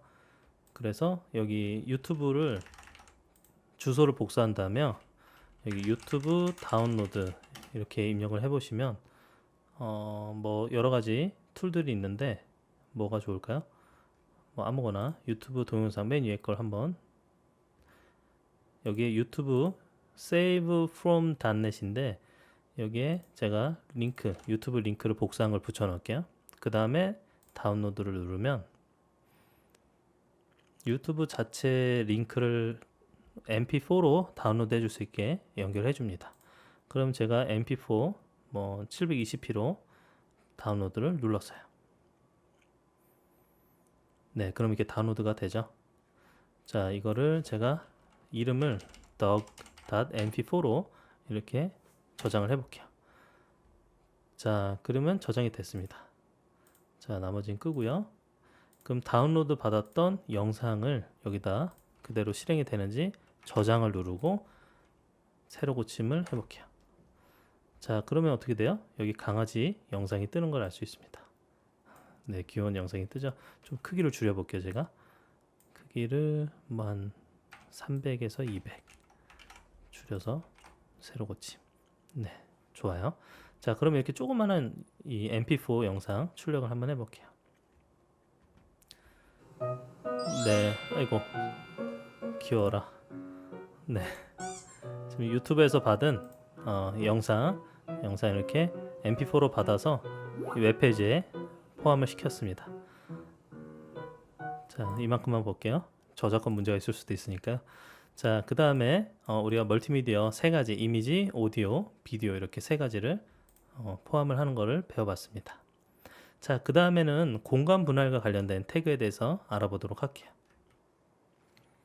일단 공간 분할 태그는 그 블락 분할이 있고 인라인 분할, 그 다음 아이프레임 그 분할을 사용할 수 있습니다. 일단 그 블럭을 분할하는 태그로는 그 div가 있어요. 이거는 우리 디비전, 우리 나눈다는 의미로 태그가 있는데, 자, 공간 분할은 언제 주로 사용하냐면 뭐 예를 들어서 우리가 웹페이지에 레이아웃을 구성하거나 웹페이지에 우리 각각의 컨텐츠마다 분할을 좀 이렇게 역할 분담을 해줘야 될 때 그 컨텐츠 내용이나 그 구성면에서 그 공간 분할 태그를 사용을 합니다. 일단 간단하게는 div 한번 만들어 볼게요. 여기 이제 블락으로 우리가 사용을 하고요. 근데 여기에 이제 속성을 좀 지정을 해줄게요. 왜냐면 그냥 div 태그를 쓰면요, 아무것도 없이 공간만 분할이 됩니다. 근데 이제 어떻게 분할이 됐는지 우리가 구분을 하기 위해서 우리 보더를 살짝 넣어줄게요. 보더는 뭐 1픽셀 정도 넣어주고요. 솔리드에 블랙으로 표시를 좀 해줄게요. 자, 이렇게 지정을 하나 해주고, 그 다음에 인라인 분할이 있습니다. 인라인은 스판이라는 태그를 사용을 해요. 스판, 인라인. 블락은 우리가 그 인라인은 한 줄 하나로만 이렇게 분할을 하는데, 이 div 태그 블락은요, 그 영역을, 전체 영역을 블락 형태로 구성을 합니다. 이것도 우리가 스타일을 지정을 해서 백그라운드 컬러를 좀 지정을 해서 우리가 구분된 형태로 어떻게 구분이 되는지를 눈으로 좀 확인을 할게요. 자, 일단 아이프레임 들어가기 전에 블락이랑 그 인라인 두 가지만 저장을 하고요, 확인을 해보도록 하겠습니다. 자, 이렇게 제가 세로 고침을 통해서 살펴보니까, 자, 블락, 이 가운데 있는 이 블락 첫 번째로 있는 거는요, 이렇게 네모난 상자로 제가 솔리드 블랙으로 원 픽셀로 테두리를 씌웠는데 이런 식으로 블락이 됩니다. 그리고 그 인라인은 이 부분만, 즉 그 백그라운드 컬러 아쿠아로 백그라운드 컬러 있는 부분만 이렇게 영역이 분할이 된 걸 알 수 있어요. 즉 그러니까 이제 div는 딱 그 전체 이 박스 크기만큼의 이 영역을 가지고 있는 반면에 인라인은 이 부분만 영역을 가지는 걸 알 수 있습니다. 자, 그 다음에 iframe이라는 게 있어요. iframe. 자, iframe 태그는요, 우리가 웹페이지 내에 또 다른 어떤 웹페이지나 다른 페이지들을 삽입할 때 이 iframe 태그를 사용을 합니다. 예를 들어서 iframe에 제가 소스로 특정 어떤 다른 페이지를 여기다가 넣을 수도 있고요. 이 페이지를 한번 제가 하나 추가를 해볼게요. 뭐 기본적으로 새로운 페이지 하나 만들어서요. 예를 들어서 이게 지금 저장을 한번 할게요. HTML로 iframe.html 이렇게 저장을 하겠습니다. 자, iframe.html 기본적인 정보 이렇게 넣어주고요. 바디에 여기에 iframe 뭐 이렇게 내용을 추가해 줄게요. 자, 이렇게 뭐 이게 iframe이다 라는 의미로 한 3개 정도 넣어주고 저장을 한 다음에 기존의 HTML에서 여기 소스에 그러면은 iframe.html을 여기다 넣어주면 되겠죠? 네, 여기다가 포함을 시켜주고요.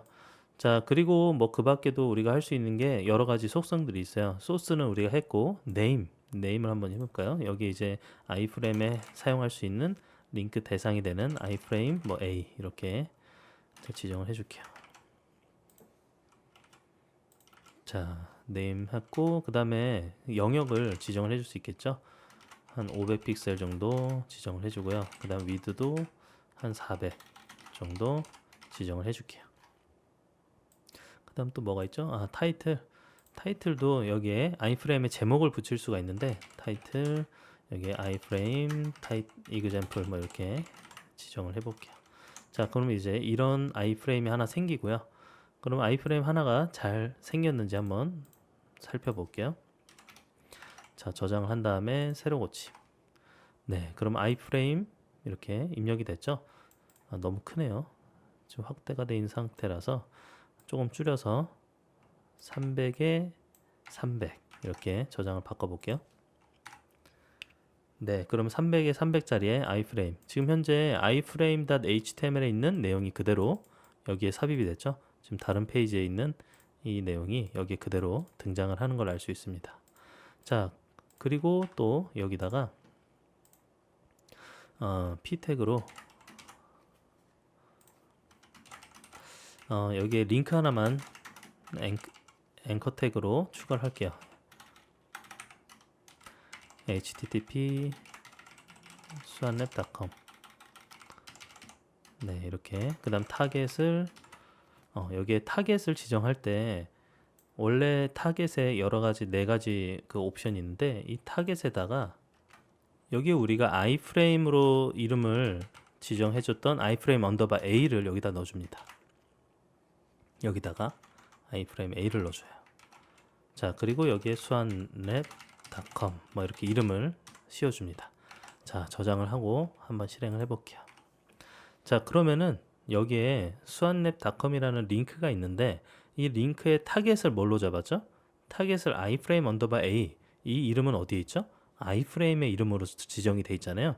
자, 이거를 제가 클릭을 하면 네, 이 iframe 내에 이 해당하는 링크를 띄워줘라는 걸로 타겟을 지정하는 겁니다. 그럼 이 안에 어떻게 됐어요? 홈페이지가 여기에 보여주고 있죠. 네, iframe을 이렇게 활용을 할 수 있습니다. 타겟 지정으로요.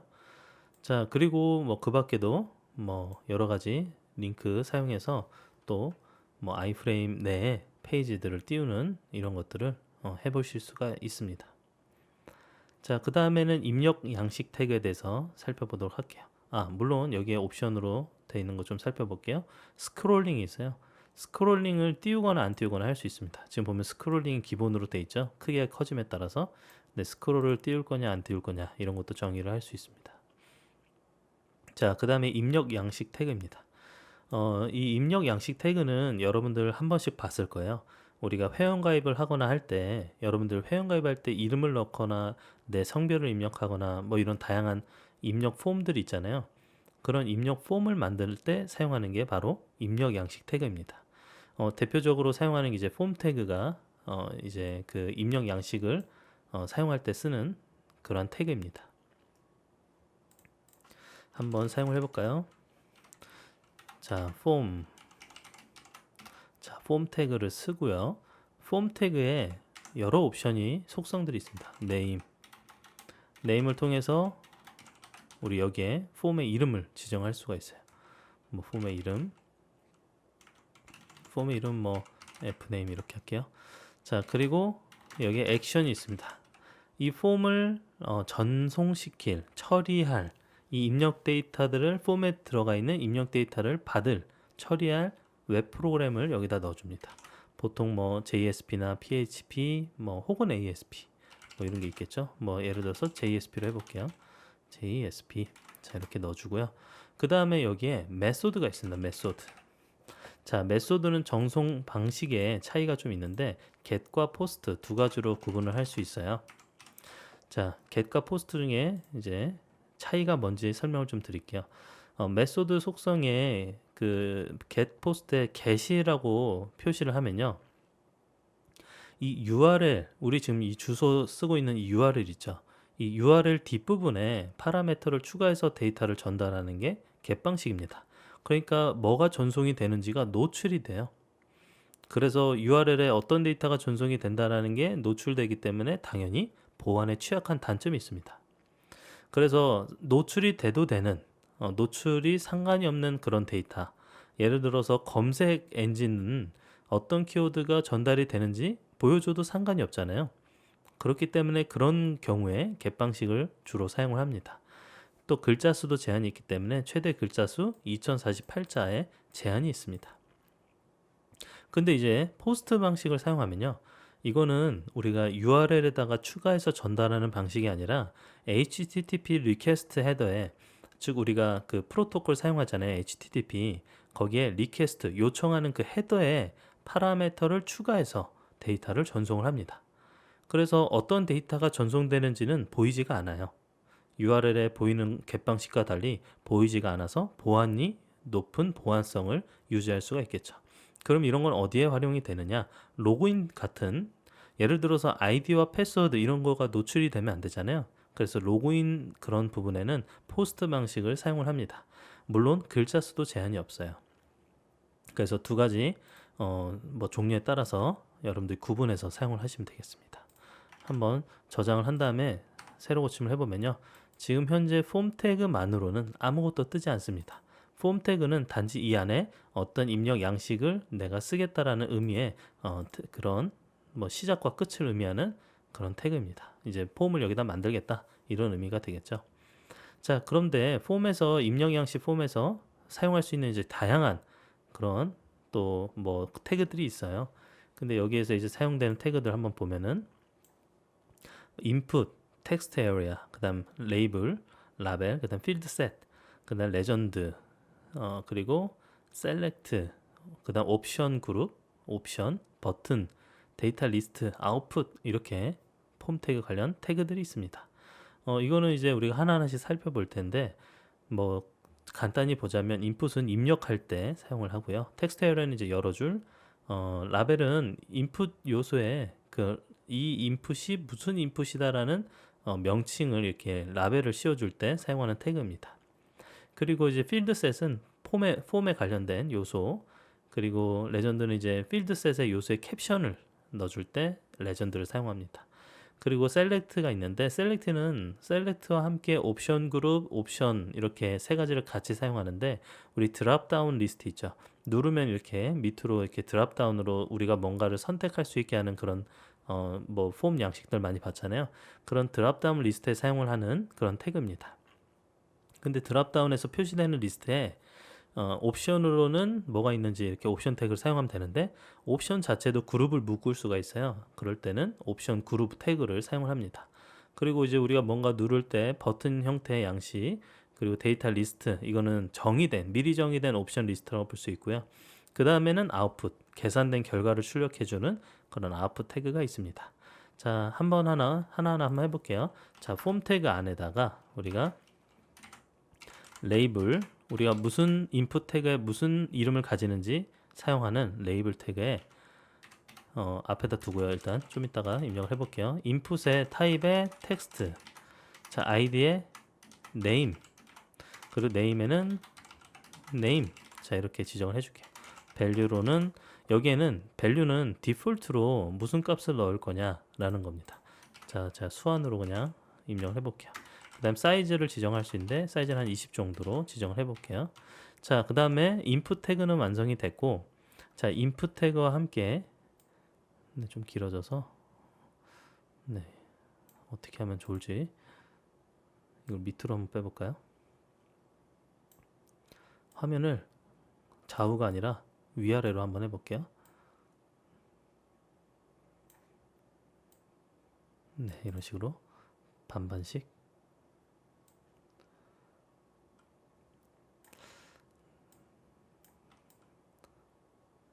옵스.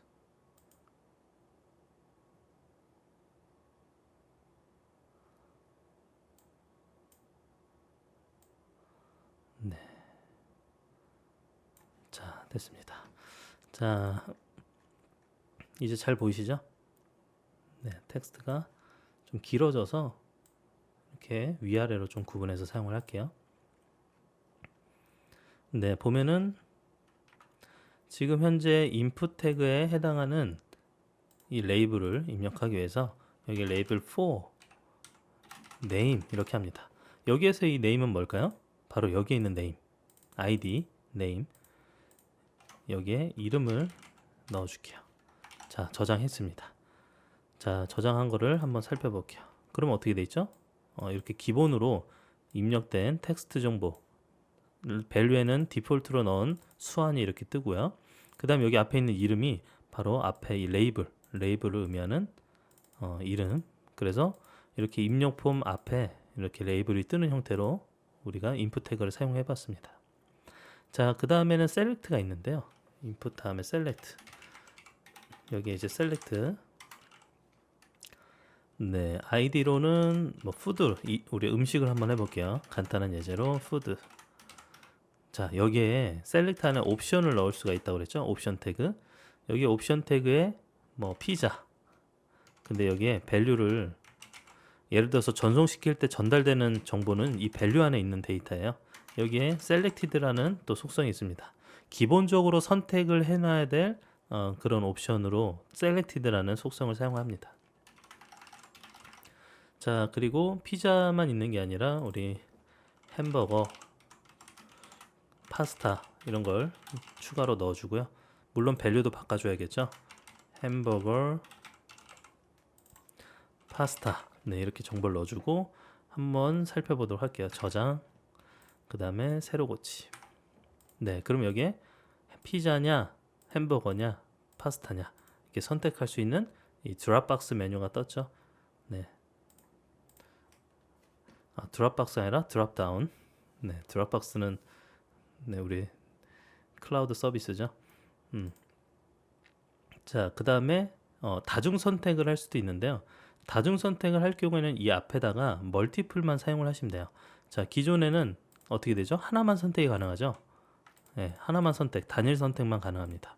그런데 여기 앞에다가 멀티플만 넣어주면요, 이 뒷부분에다 멀티플만 여기다 저장을 해볼게요. 넣어주면, 자, 새로 고침. 이게 어떻게 됐죠? 드롭다운이 아니라 지금 이렇게 선택이 가능한 뭐 여러 가지 선택을 할 때 Shift나 컨트롤을 통해서 우리가 선택을 여러 개를 할 수가 있습니다. 네, 이렇게 멀티플이 붙었냐 안 붙었냐에 따라서 차이가 있고요. 그 다음에 그룹을 또 지정을 할 수가 있어요. 그룹으로는 우리가 옵션 그룹이라는 태그를 사용하는데 한번 사용을 해볼게요. 옵션 OPT 그룹이죠. OPT 그룹에 여기에 내가 레이블로는 음식을 하겠다. 그러면 음식이라는 그룹 명이 여기에 출력이 되고요. 그리고 이 옵션 그룹 안에 있어야 되기 때문에 이 뒷부분을 탭으로 뒤로 미루고 여기다가 이제 옵션 그룹을 닫는 걸로. 그 다음에 또 추가로 우리 후식을 한번 추가를 해볼까요? 후식. 자, 이걸 하나 복사해서 그룹 하나만 더 추가해 볼게요. 음식이 아니라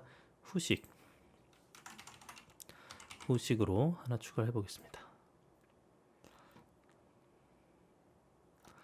네, 후식으로는 당연히 뭐 콜라나 커피 그리고 아이스크림 추가를 해줄게요. 콜라, 커피, 아이스크림. 자, 저장 컨트롤 S. 그 다음에 새로 고침. 자, 그러면은 이렇게 음식이라는 것과 후식 어떻게 됐죠? 두 개가 그룹으로 묶여서 이 드롭다운에 떠 있는 걸 알 수 있습니다. 물론 우리가 이제 멀티플로 했기 때문에 이렇게 되는데요. 멀티플이 아니라 하나만 골라야 된다. 저장을 했어요. 새로 고침. 그러면은 이렇게 드롭다운 메뉴로 뜹니다. 이 중에 하나만 골라야 되죠. 하나만 고르긴 너무 어렵죠. 네, 당연히 멀티플로 해줄게요. 자, 어쨌든 차이점은 멀티플과 단일 선택과 다중 선택의 차이점을 보시면 되겠고요. 그 다음에 우리가 해볼 수 있는 건 텍스트 에어리어 태그가 있습니다. 텍스트 에어리어 태그는요, 텍스트 에어리어 태그, 얘는 다양하게 긴 어떤 텍스트 문장 있죠. 긴 텍스트 문장. 그런 긴 텍스트 문장에 사용되는 그런 태그입니다. 예를 들어서 뭐 게시판이라던가 메모장, 여기에 우리 뭐 아리클이라는 이름 한번 넣어볼게요. 자, 아리클을 입력하는 이런 형태. 여기에는 로우 크기와 컬럼의 크기를 지정을 해줄 수 있어요. 뭐 30. 옵스. 30. 여기는 로우스죠.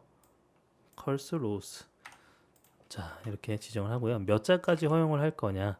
자, 저장을 한 다음에 새로 고침 한번 해볼게요. 자, 보면은 여기 오른쪽에 텍스트 입력이 가능한 이런 형태가 됐죠. 네, 보면은 이거를 띄우지 않을게요. 네, 이렇게 넣어야 될 것 같아요. 네, 다시 새로 고침 보면은 여기 지금 20 곱하기 30짜리로 떠 있는 걸 알 수 있습니다. 네, 여기에 우리 BR 하나만 넣어줄게요. 한 칸 띄어서 볼게요. 네, 밑에다가 중간중간 다 넣어야겠네요. 여기도 넣고 인풋 안에다가도 뒤에다가도 이렇게 넣어줄게요. 자, 그럼 첫 번째, 두 번째, 세 번째 이렇게 뜨죠. 얘는 너무 크니까 조금만 줄일게요. 네, 이런 식으로 30, 20도 너무 크네요. 한 5.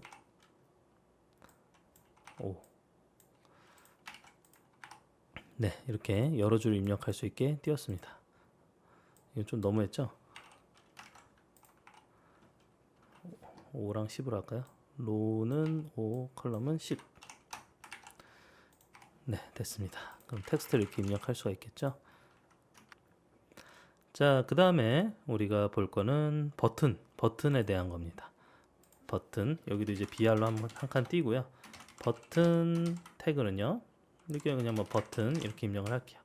타입이 그냥 버튼이잖아요. 얘는 이제 그냥 하면요, 저장하고, 자 그냥 하면 이렇게 버튼 정보가 뜨죠. 물론 버튼에 지금 누르니까 어떻게 돼요? sign.jsp, 지금 현재 우리가 아까 폼에 액션으로 입력한 그 파일로 넘어가죠. 근데 지금 저 파일이 없으니까 나는 에러긴 한데, 어쨌든 이렇게 버튼 누르면 실제 전송시키는 버튼이에요, 이 버튼의 역할이. 그래서 이렇게 버튼을 넣을 수 있고, 그 다음에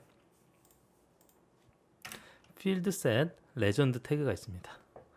자, field set legend 태그, 여기 보면은 필드를 여기다 추가를 하는 거예요. 그러니까 우리가 입력 폼 안에 하나의 필드 그룹을 하나 만드는 거죠. 여기에 이 그룹이 뭐냐라는 걸로 정보를 줄 때 레전드를 태그를 사용합니다. 뭐 예를 들어서 개인 정보, 그리고 여기에 레이블 for name의 이름,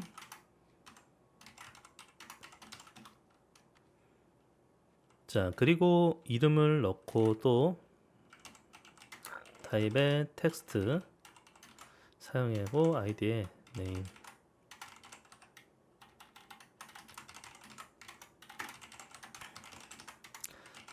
아까 우리가 입력했던 거 그대로 한번 입력을 해볼게요. 자, 인풋 했고, 그 다음에 우리 이름 말고 또 소속을 하나, 소속은 affiliation, 여기에 소속, 자 BR로 한 칸 띄워주고요. 그 다음에 input, 타입은 텍스트겠죠, 마찬가지로. 그 다음에 얘는 id가 affiliation, 그리고 name도 affiliation, 그 다음에 value는 수완랩, 뭐 이렇게. 네, 됐습니다. 그 다음에 br로 띄워주고요. 그 다음에 인풋으로 타입의 실제 전송 버튼을 할 수 있는 submit, value도 전송 버튼 하나 만들게요. 자, 이렇게 만들었으면 저장하고 새로 고침 한번 해볼게요. 자, 새로 고침하니까 그 위에 거 말고 필드 셋을 했기 때문에 어떻게 됐어요? 이런 테두리 우리 생겼고, 그 다음에 레전드, 개인 정보라고 레전드 정보가 표시가 됐습니다. 뭐 그리고 인풋 태그 2개 사용을 했으니까요. 총 3개네요. 인풋, 여기에 이름 해당하는 부분, 여기 보면 디폴트가 밸류 값인 수완이 떴고요. 두 번째는 이제 소속에 대해서도 우리 레이블을 넣어놨잖아요. 레이블에 affiliation, 밸류로 디폴트로 수완랩을 넣어놨죠. 그리고 이제 인풋 타입의 submit을 통해서 우리 버튼을 이렇게 추가했습니다. 당연히 버튼 누르면 sign.jsp로 연동이 되겠죠. 근데 그 파일이 없으니까 뭐 연동은 안 되고 있고요. 자, 이렇게 사용을 할 수 있고, 그 다음에 데이터 리스트 태그라는 게 있습니다. 데이터 리스트 태그, 이 밑에다 추가를 해볼까요? input list, 여기에 브라우저라는 이름을 추가해 줄게요. 브라우저 스로. 자, 그리고 여기에 데이터 리스트 아이디로 브라우저 사용을 합니다. 그 다음에 이 안에 똑같이 옵션 태그를 사용을 합니다. 옵션의 밸류를 여기는 크롬, 네, 크롬을 사용하고요. 자, 그리고 옵션의 밸류로 파이어폭스, 네, 그리고 여기에 옵션의 밸류에 인터넷 익스플로러, 네, 그리고 밸류 오페라 브라우저, 옵션의 밸류에 사파리. 자, 이렇게 추가를 해봤습니다. 자, 저장을 해보고요. 데이터 리스트니까요. 자, 실행을 한번 해보면 지금 현재 여기에 데이터 리스트 인풋으로 리스트 하나가 뜨는데, 인풋 태그 안에 리스트로 우리가 연결을 해줬어요. 리스트에 브라우저스를 입력을 해줬습니다. 그럼 브라우저스라는 이름을 가지는 리스트, 데이터 리스트 아이디, 데이터 리스트 아이디의 브라우저, 여기 두 개가 연결이 되는 거죠. 그러면은 이 인풋 태그 안에다가 뭔가 선택을 할 때, 예를 들어서 내가 뭔가 지금 보면은 자동으로 뭐가 떠요? 자동 완성으로 뭔가 우리 리스트가 뜨죠. 이렇게 선택을 할 수 있게 마치 우리 그 자동 완성 기능처럼, 네, 이 리스트 안에 포함이 되어 있는 데이터를 기준으로 이렇게 연결을 해줍니다. 이게 바로 데이터 리스트 태그 기능입니다. 자, 그리고 아웃풋 태그가 있습니다. 아웃풋 태그 한번 해볼게요. 아웃풋 태그는 우리가 폼 하나 계산을 다시 해야 되기 때문에 여기 말고 밑에 폼을 다시 열어서 해볼게요.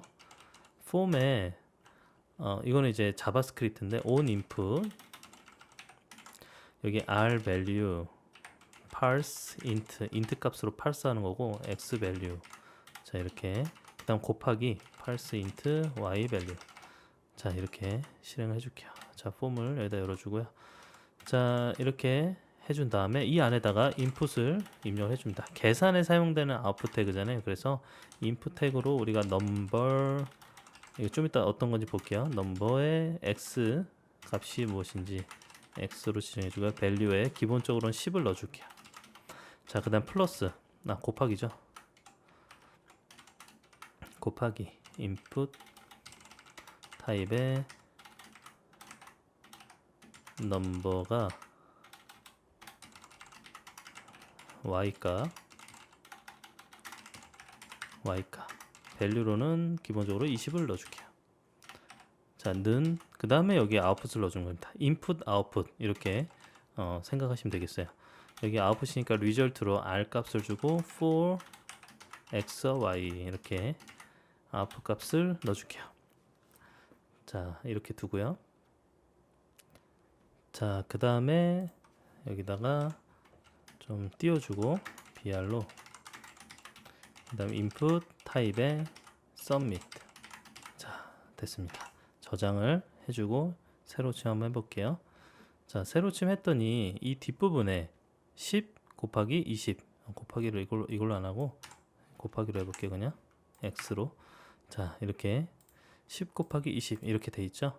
그러면은 여기 뒤에 equal 부분에 여기에 뭐가 있어요? 아웃풋 태그가 있잖아요. 자 그럼 제가 값을 좀 바꿔볼게요. 10 곱하기 20은 200 네, 10 곱하기 15는 150 자 이런 식으로 계속 값이 바뀔 때마다 어떻게 되죠? 계산이 되죠. 계산되는 결과를 출력해 준다. 이게 바로 아웃풋 태그입니다. 자 이렇게 우리가 관련된 거를 한번 살펴봤고요. 이제 폼 관련된 태그 말고 입력만 인풋 태그에 대해서만 또 다양한 속성들이 있어서 인풋 태그 입력 형식에 대해서 알아보도록 하겠습니다. 네, 기존 걸 좀 지우고 새롭게 한번 해볼게요. 자, 입력 형식 폼 내부에서 사용되는 건데 타입에 따라서 여러 가지 양식을 지정할 수 있고 그리고 인풋 태그의 공통적인 속성들이 있어요. read only 이거는 이제 읽기 전용으로 할 거냐, disabled 비활성화 시킬 거냐, auto complete 자동 완성 기능을 넣을 것이냐, auto focus 이거는 웹페이지가 처음에 로드 됐을 때 해당하는 인풋 태그에 자동으로 포커싱 되게 할 거냐, 그 다음 홀더는 입력품에 희미하게 설명을 보여주는 게 있죠. 우리 입력 검색할 때 예를 들어서 지금 뭐 광고 텍스트를 넣거나 뭐 이런 게 있어요. 기본 텍스트 뭐 희미하게 이렇게 설명을 보여주는 용도로 플레이스홀더가 있습니다. 뭐 예를 들어서 희미하게 이름을 입력하는 곳에 이름이라고 이렇게 띄워주는 거죠. 그 다음 required 필수 속성인 거를 체크하는 게 있고 스펠 체크 이건 오타를 점검하는 그런 속성이 있습니다. 자 가장 쉬운 것부터 우리 텍스트 타입부터 한번 해볼게요. 자 기본적으로 우리 입력 타입을 넣기 위해서 이제 폼 태그를 가운데 두고요. 먼저 input 타입에 텍스트가 있습니다. 자 텍스트의 네임도 텍스트 그리고 사이즈는 20 이렇게 지정을 해볼게요. 자 저장을 하고 한번 볼까요? 자 보면 이렇게 우리 여태 했던 거니까 제일 단순한 우리 인풋 태그입니다. 자 근데 여기에 우리가 뭘 할 수 있다고 그랬죠 아까? 플레이스홀더가 있었죠. 한번 플레이스홀더 한번 해볼까요? 플레이스홀더의 값으로 여기에 이름 이렇게 한번 저장을 해볼게요. 자 그 다음 새로 고침하면 희미한 회색으로 이름이라고 돼 있죠. 물론 이게 뒤에 배경이 있기 때문에 우리가 이거를 입력하는 순간 사라집니다. 설명이에요. 그냥 단순히 설명을 이렇게 붙여주는 플레이스홀더 기능이 있습니다. 자 그 다음에 비밀번호 타입. 자 비밀번호 타입은요 우리 인풋에 타입으로 패스워드를 해주면 됩니다. 패스워드라는 타입을 지정을 해줘요. 이름도 패스워드로 해줄게요. 근데 패스워드나 뭐 아이디나 이런 거는 뭐 해야 되죠? 반드시 입력해야 되죠. 그래서 required 반드시 입력하도록 이렇게 실행을 해볼게요. 저장하고 새로 고치. 그러면은 여러분 input 태그에서 타입이 텍스트랑 패스워드의 차이점은요. 당연히 텍스트는 그냥 입력하는 대로 뜨죠. 근데 패스워드는 어떻게 될까요?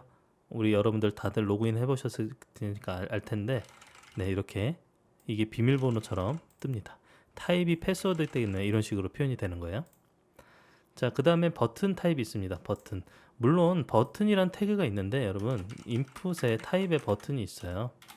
두 개 다 같은 역할을 해보시면 되겠는데 여기 보면 버튼 이렇게 제가 입력을 해볼게요.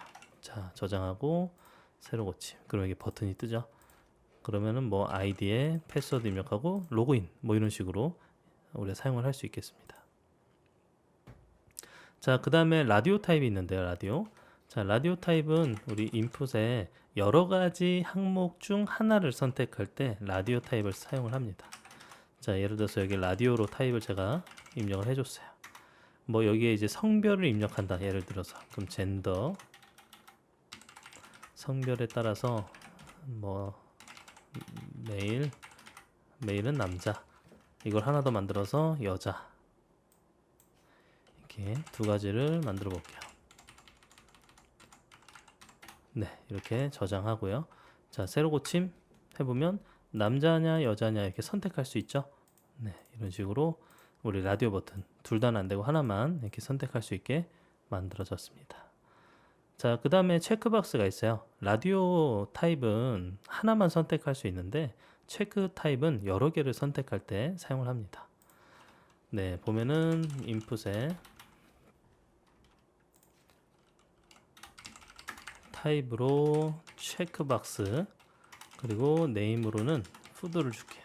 그리고 밸류는 그 각 항목에 대한 밸류 값을 주면 되겠죠. 뭐 피자로 일단 피자. 자, 이렇게 주고 이거를 두 개 더 만들어서 체크박스에 선택할 수 있는 걸로 피자, 햄버거, 그리고 파스타 이렇게 사용을 할게요. 자, 이렇게 저장을 한 다음에 제가 새로 고침. 여기에 BR 하나 더 넣어줘야겠네요. 위에다도 넣을게요. 자, 새로 고침. 자, 그러면은 남자냐 여자냐 아까 라디오 버튼과 다른 점이 뭐죠?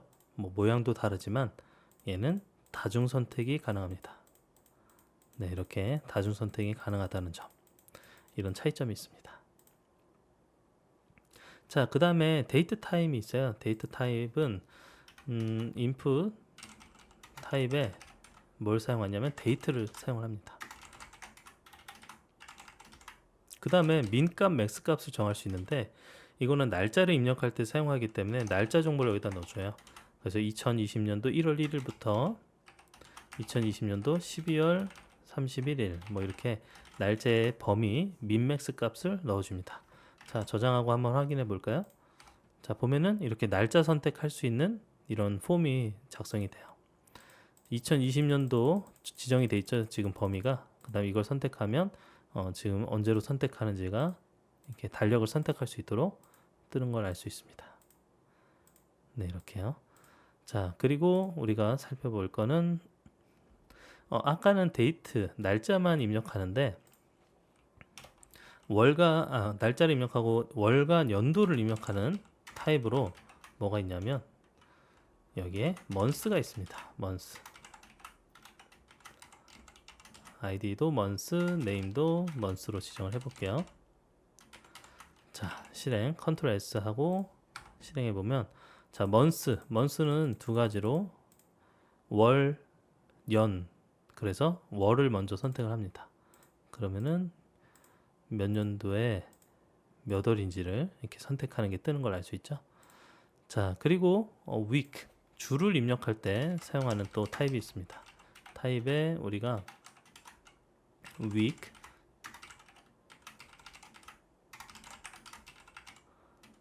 네, 저장을 해볼게요. week으로.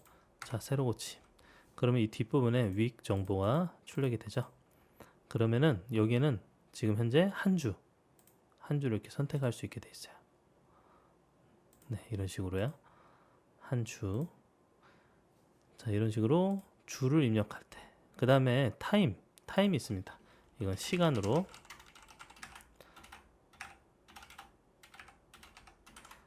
타임. 이것도 아이디를 타임, 네임을 타임으로 지정을 해줄게요.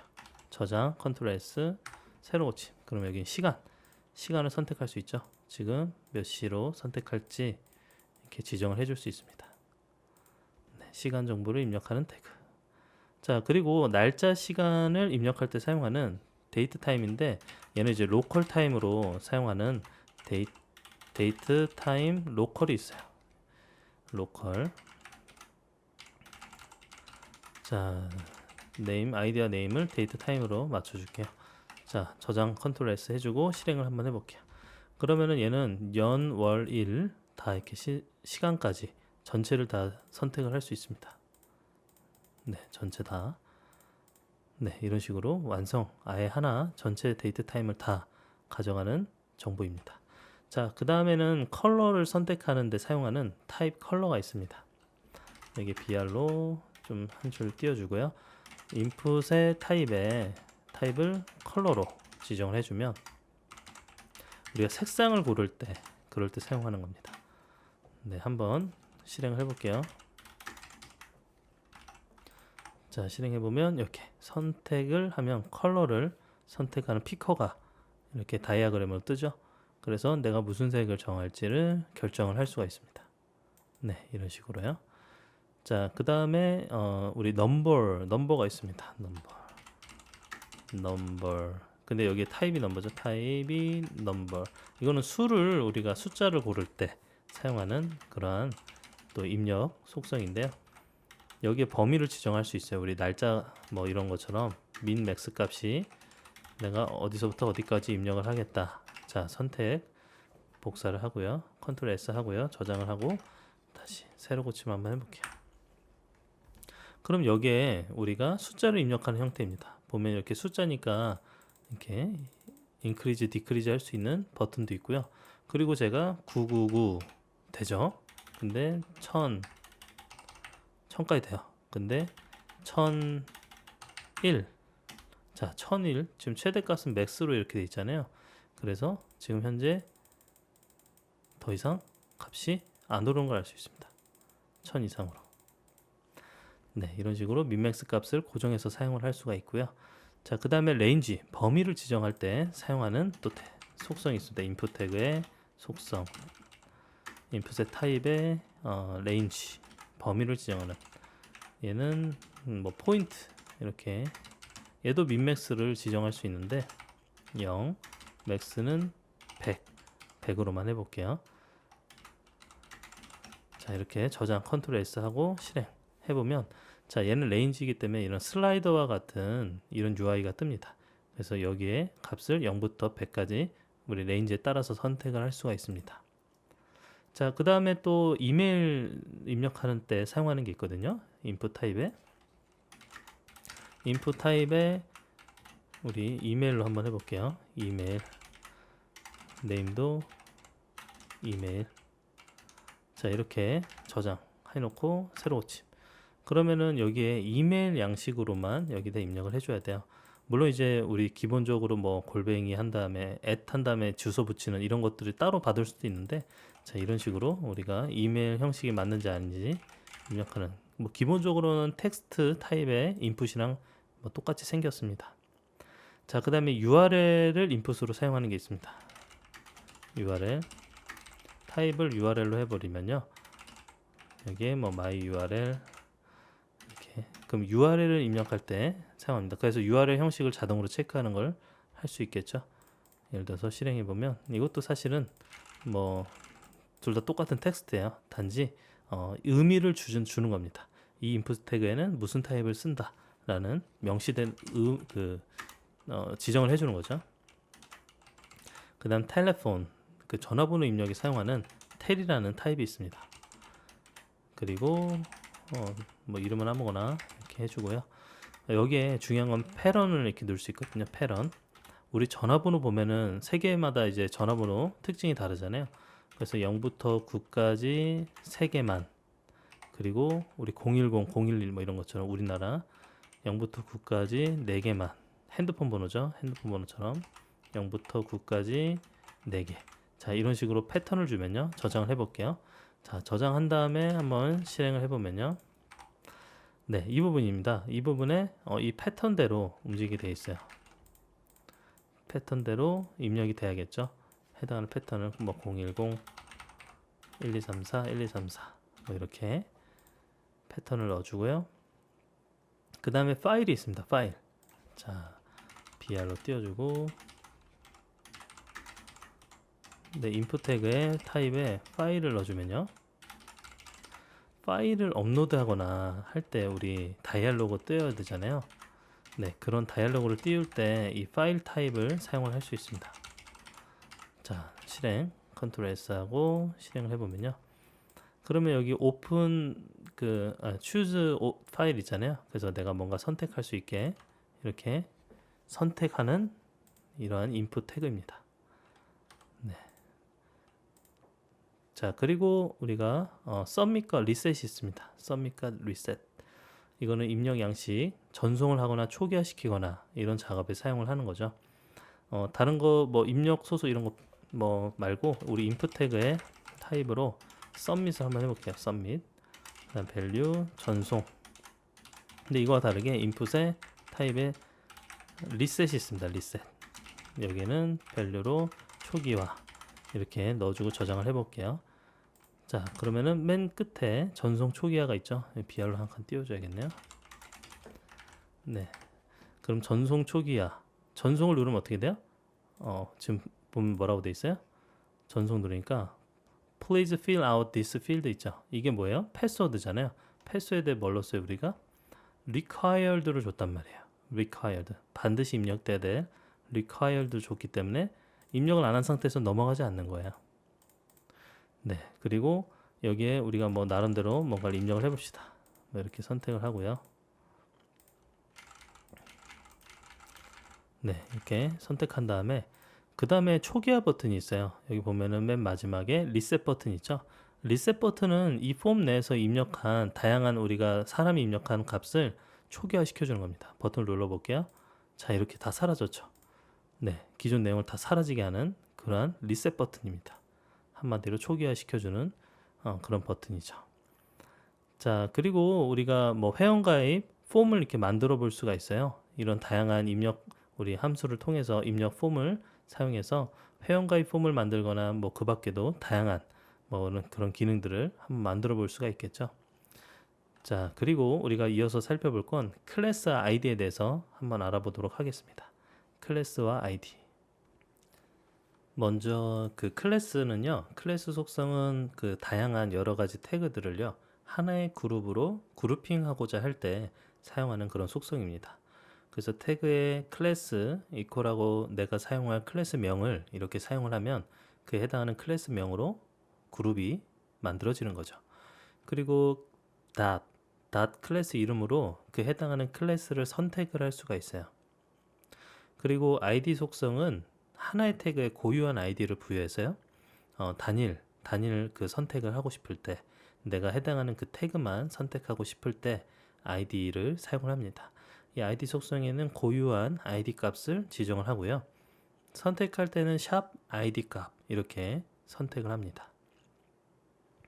예를 들어서 우리 뭐 P로 아이디 뭐 패러그래프 1 그다음 클래스로는 컨텐트 1, 2 뭐 이런 식으로 선택을 할 수가 있습니다. 이런 식으로 아이디와 클래스를 지정을 해서 사용을 하는 겁니다. 이 아이디와 클래스 속성은 왜 필요하냐? 우리가 적용하고자 하는 어떤 스타일이 있을 때 그 스타일에 적용을 시킬 어떤 특정 태그를 선택하고 싶을 때 그럴 때 아이디와 클래스라는 이러한 속성을 통해서 구분해서 선택을 할 수 있거든요. 그래서 이 부분은 우리 좀 이따가 CSS 한 번에 끝내기를 볼 때 연관해서 한번 살펴보시면 되겠습니다. 자, 그리고 시멘틱 요소가 있는데요. 시멘틱 요소는요. 자, 좀 확대해서 볼게요. 자, 시멘틱 요소. 아예 크게 키워서 볼게요. 자, 시멘틱과 관련된 태그들이 또 존재해요. 이거는 HTML5에서 추가된 내용들인데 여기 보면 태그로는 article, 그 다음에 aside 좀 더 확대를 해볼게요. 네, article, aside, 그 다음에 details, 그 다음에 figure의 caption, 그 다음 figure, 그 다음 footer, header라는 태그, 그 다음에 main, mark, navigation, 내부, 그 다음에 section, summary, time 이런 태그들이 있습니다. 도대체 이건 어디에 사용하냐면 그 semantic, 우리가 웹페이지에 해당하는 부분이 어떠한 의미를 가지고 있는지를 우리가 표시를 해줘야 됩니다. 왜냐하면 우리가 지능형 웹 검색과 이런 머신이 그 웹페이지를 리더블 할 수 있게 의미를 해석할 수 있게 만들기 위해서 그 웹페이지 자체에 그 의미를 부여하는 태그들을 사용을 합니다. 물론 이 태그들이 없어도 됩니다. 없어도 되는데 우리가 의미를 부여하기 위한 그런 태그들이라고 생각하시면 되겠어요. 보통 이제 대부분의 우리 웹페이지들은 이런 식의 시멘틱 요소를 갖추면서 사용을 하고 있습니다. 그렇기 때문에 이제 우리도 알고 있어야겠죠. 첫 번째 아리클은 자체적인 컨텐츠를 정의하는 부분이다 라고 하는 표시로 아리클 태그를 사용하고요. 그 다음 어사이드는 페이지 내용과 별도의 내용을 정의할 때 예를 들어서 우리가 하나의 페이지가 있으면 그 오른쪽 사이드에 뭔가 다른 내용을 표시할 때 사용하는 게 어사이드입니다. 뭐 왼쪽이든 오른쪽이든 우리 이렇게 블로그들 보면 막 이렇게 왼쪽에 다른 거 있잖아요. 뭐 메뉴를 띄우던거나 아니면 다른 어떤 컨텐츠의 리스트를 띄우거나 하잖아요. 그럴 때 사용을 하고요. 그 다음에 디테일스는 사용자가 보거나 숨길 수 있는 추가 세부 사항을 정의할 때 디테일스 태그를 사용을 합니다. 그리고 우리 다양한 그림들 있죠. 피규어라는 태그를 통해서 우리 웹페이지에서 삽입할 일러스트나 다이어그램, 사진, 코드, 목록 등의 자체 컨텐츠를 여기다 지정할 때 피규어라고 태그를 사용합니다. 그리고 피규어 캡션은요, 피규어의 요소에 대한 캡션이에요. 예를 들어서 그림은 그림에 대한 캡션이 필요하잖아요. 그 캡션을 정의할 때 fig 캡션 태그를 사용합니다. 그리고 푸터가 있는데 푸터는 우리 웹페이지 보면은 밑에 바닥글을 이렇게 사용해서 뭐 밑에 뭐 띄우죠? 뭐 주소를 띄운다거나 뭐 이런 카피라이트를 새긴다거나 하잖아요. 그런 영역에 푸터 태그를 사용하고요. 그리고 헤더는요, 맨 위에 세션의 머리글을 정의할 때 헤더를 사용합니다. 문서나 세션에 우리 헤더와 푸터 사용해 가지고 머리글과 바닥글을 지정할 때 두 개의 태그를 사용합니다. 그리고 메인, 주요 컨텐츠는 메인이라는 태그를 사용해서요. 이 웹페이지에서 뭐 다양한 메뉴도 있을 거고 뭐 여러 가지 있을 텐데 이 부분이 주요한 컨텐츠입니다라는 표시로 메인 태그를 사용합니다. 그리고 마크는 여러분 강조, 우리 아까 텍스트에서 봤을 텐데 강조 표시된 텍스트를 정의할 때 마크 태그를 사용하고요. 그리고 어떤 홈페이지에 뭐 내비게이션 메뉴가 있잖아요. 그 메뉴를 우리가 내부라는 태그를 사용해서 이 부분은 내비게이션입니다라는 것을 정의를 해줍니다. 그리고 문서의 섹션, 문서의 각각의 섹션을 나눌 때 섹션 태그를 통해서 나눠줍니다. 의미를 부여하기 위해서요. 그리고 이제 서머리란 태그는 우리 디테일스 요소에 대한 주제가 무엇인지를 서머리 태그의 주제에 대해서만 정의를 해줍니다. 서머리 하는 거죠. 그리고 이제 타임 태그는 날짜, 시간에 대한 정의를 할 때 타임 태그를 사용합니다. 자, 이 전체적인 어떤 내용을 이렇게 하나의 그림으로 한번 살펴보면요. 자, 보면 홈페이지 보면 이런 형식의 구성이 돼 있어요. 맨 위에는 헤더가 있고요. 맨 밑에는 푸터가 있습니다. 머리글과 그 다음에 꼬리글, 네, 이렇게 헤더와 푸터를 통해서 머리글, 바닥글 두 개를 역할을 이 부분에다가 이 태그 안에다가 정의를 해주고요. 그 다음에 우리 보통 헤더 밑에 뭐가 있죠? 메뉴를 선택하는 내비게이션이 있습니다. 그 내비게이션은 이 위치에 내부라는 태그 안에다가 내비게이션입니다라는 의미를 여기다 넣어주는 거죠. 그 다음에 우리 주요 글에 여기에 이제 메인 되겠죠? 이 부분 메인으로 여기다 묶어주고 이 메인 안에 세션, 예를 들어서 우리가 다양한 컨텐츠가 있는데 그 컨텐츠를 구분하기 위한 용도로 세션 태그를 사용합니다. 그리고 사실은 세션 태그 안에 아리클 태그가 포함이 되어 있어요. 해당하는 세션 내에 아리클. 그래서 세션 내에 아리클이 여러 개 존재할 수 있겠죠. 그래서 세션에 뭐 아리클들이 여러 개. 그리고 이 본문 내용과 별도로 어사이드가 있었죠. 이 어사이드는 뭐였죠? 이 왼쪽이든 오른쪽이든 뭐 붙이기에 따라 다른데 여기에는 본문 내용과 관련이 없지만 여기에 뭐 메뉴가 띄운 메뉴, 그 다음에 이 뭐 다른 유사한 글들, 뭐 그런 것들을 여기 이쪽에다가 띄워주는 역할을 하면 되겠습니다. 자, 이런 식으로 우리가 시멘틱한 요소, 시멘틱하게 이 태그들을 사용해서 이 웹페이지에 지금 현재 뭐 레이아웃에 대한 어떤 정보 의미를 포함을 시키는 형태로 사용을 합니다. 자, 이렇게 해서 이제 우리가 HTML 한 번에 끝내기, 우리 HTML 굉장히 자주 쓰이는 빈번한 태그들, 그 다음에 그것들이 어떻게 사용이 되는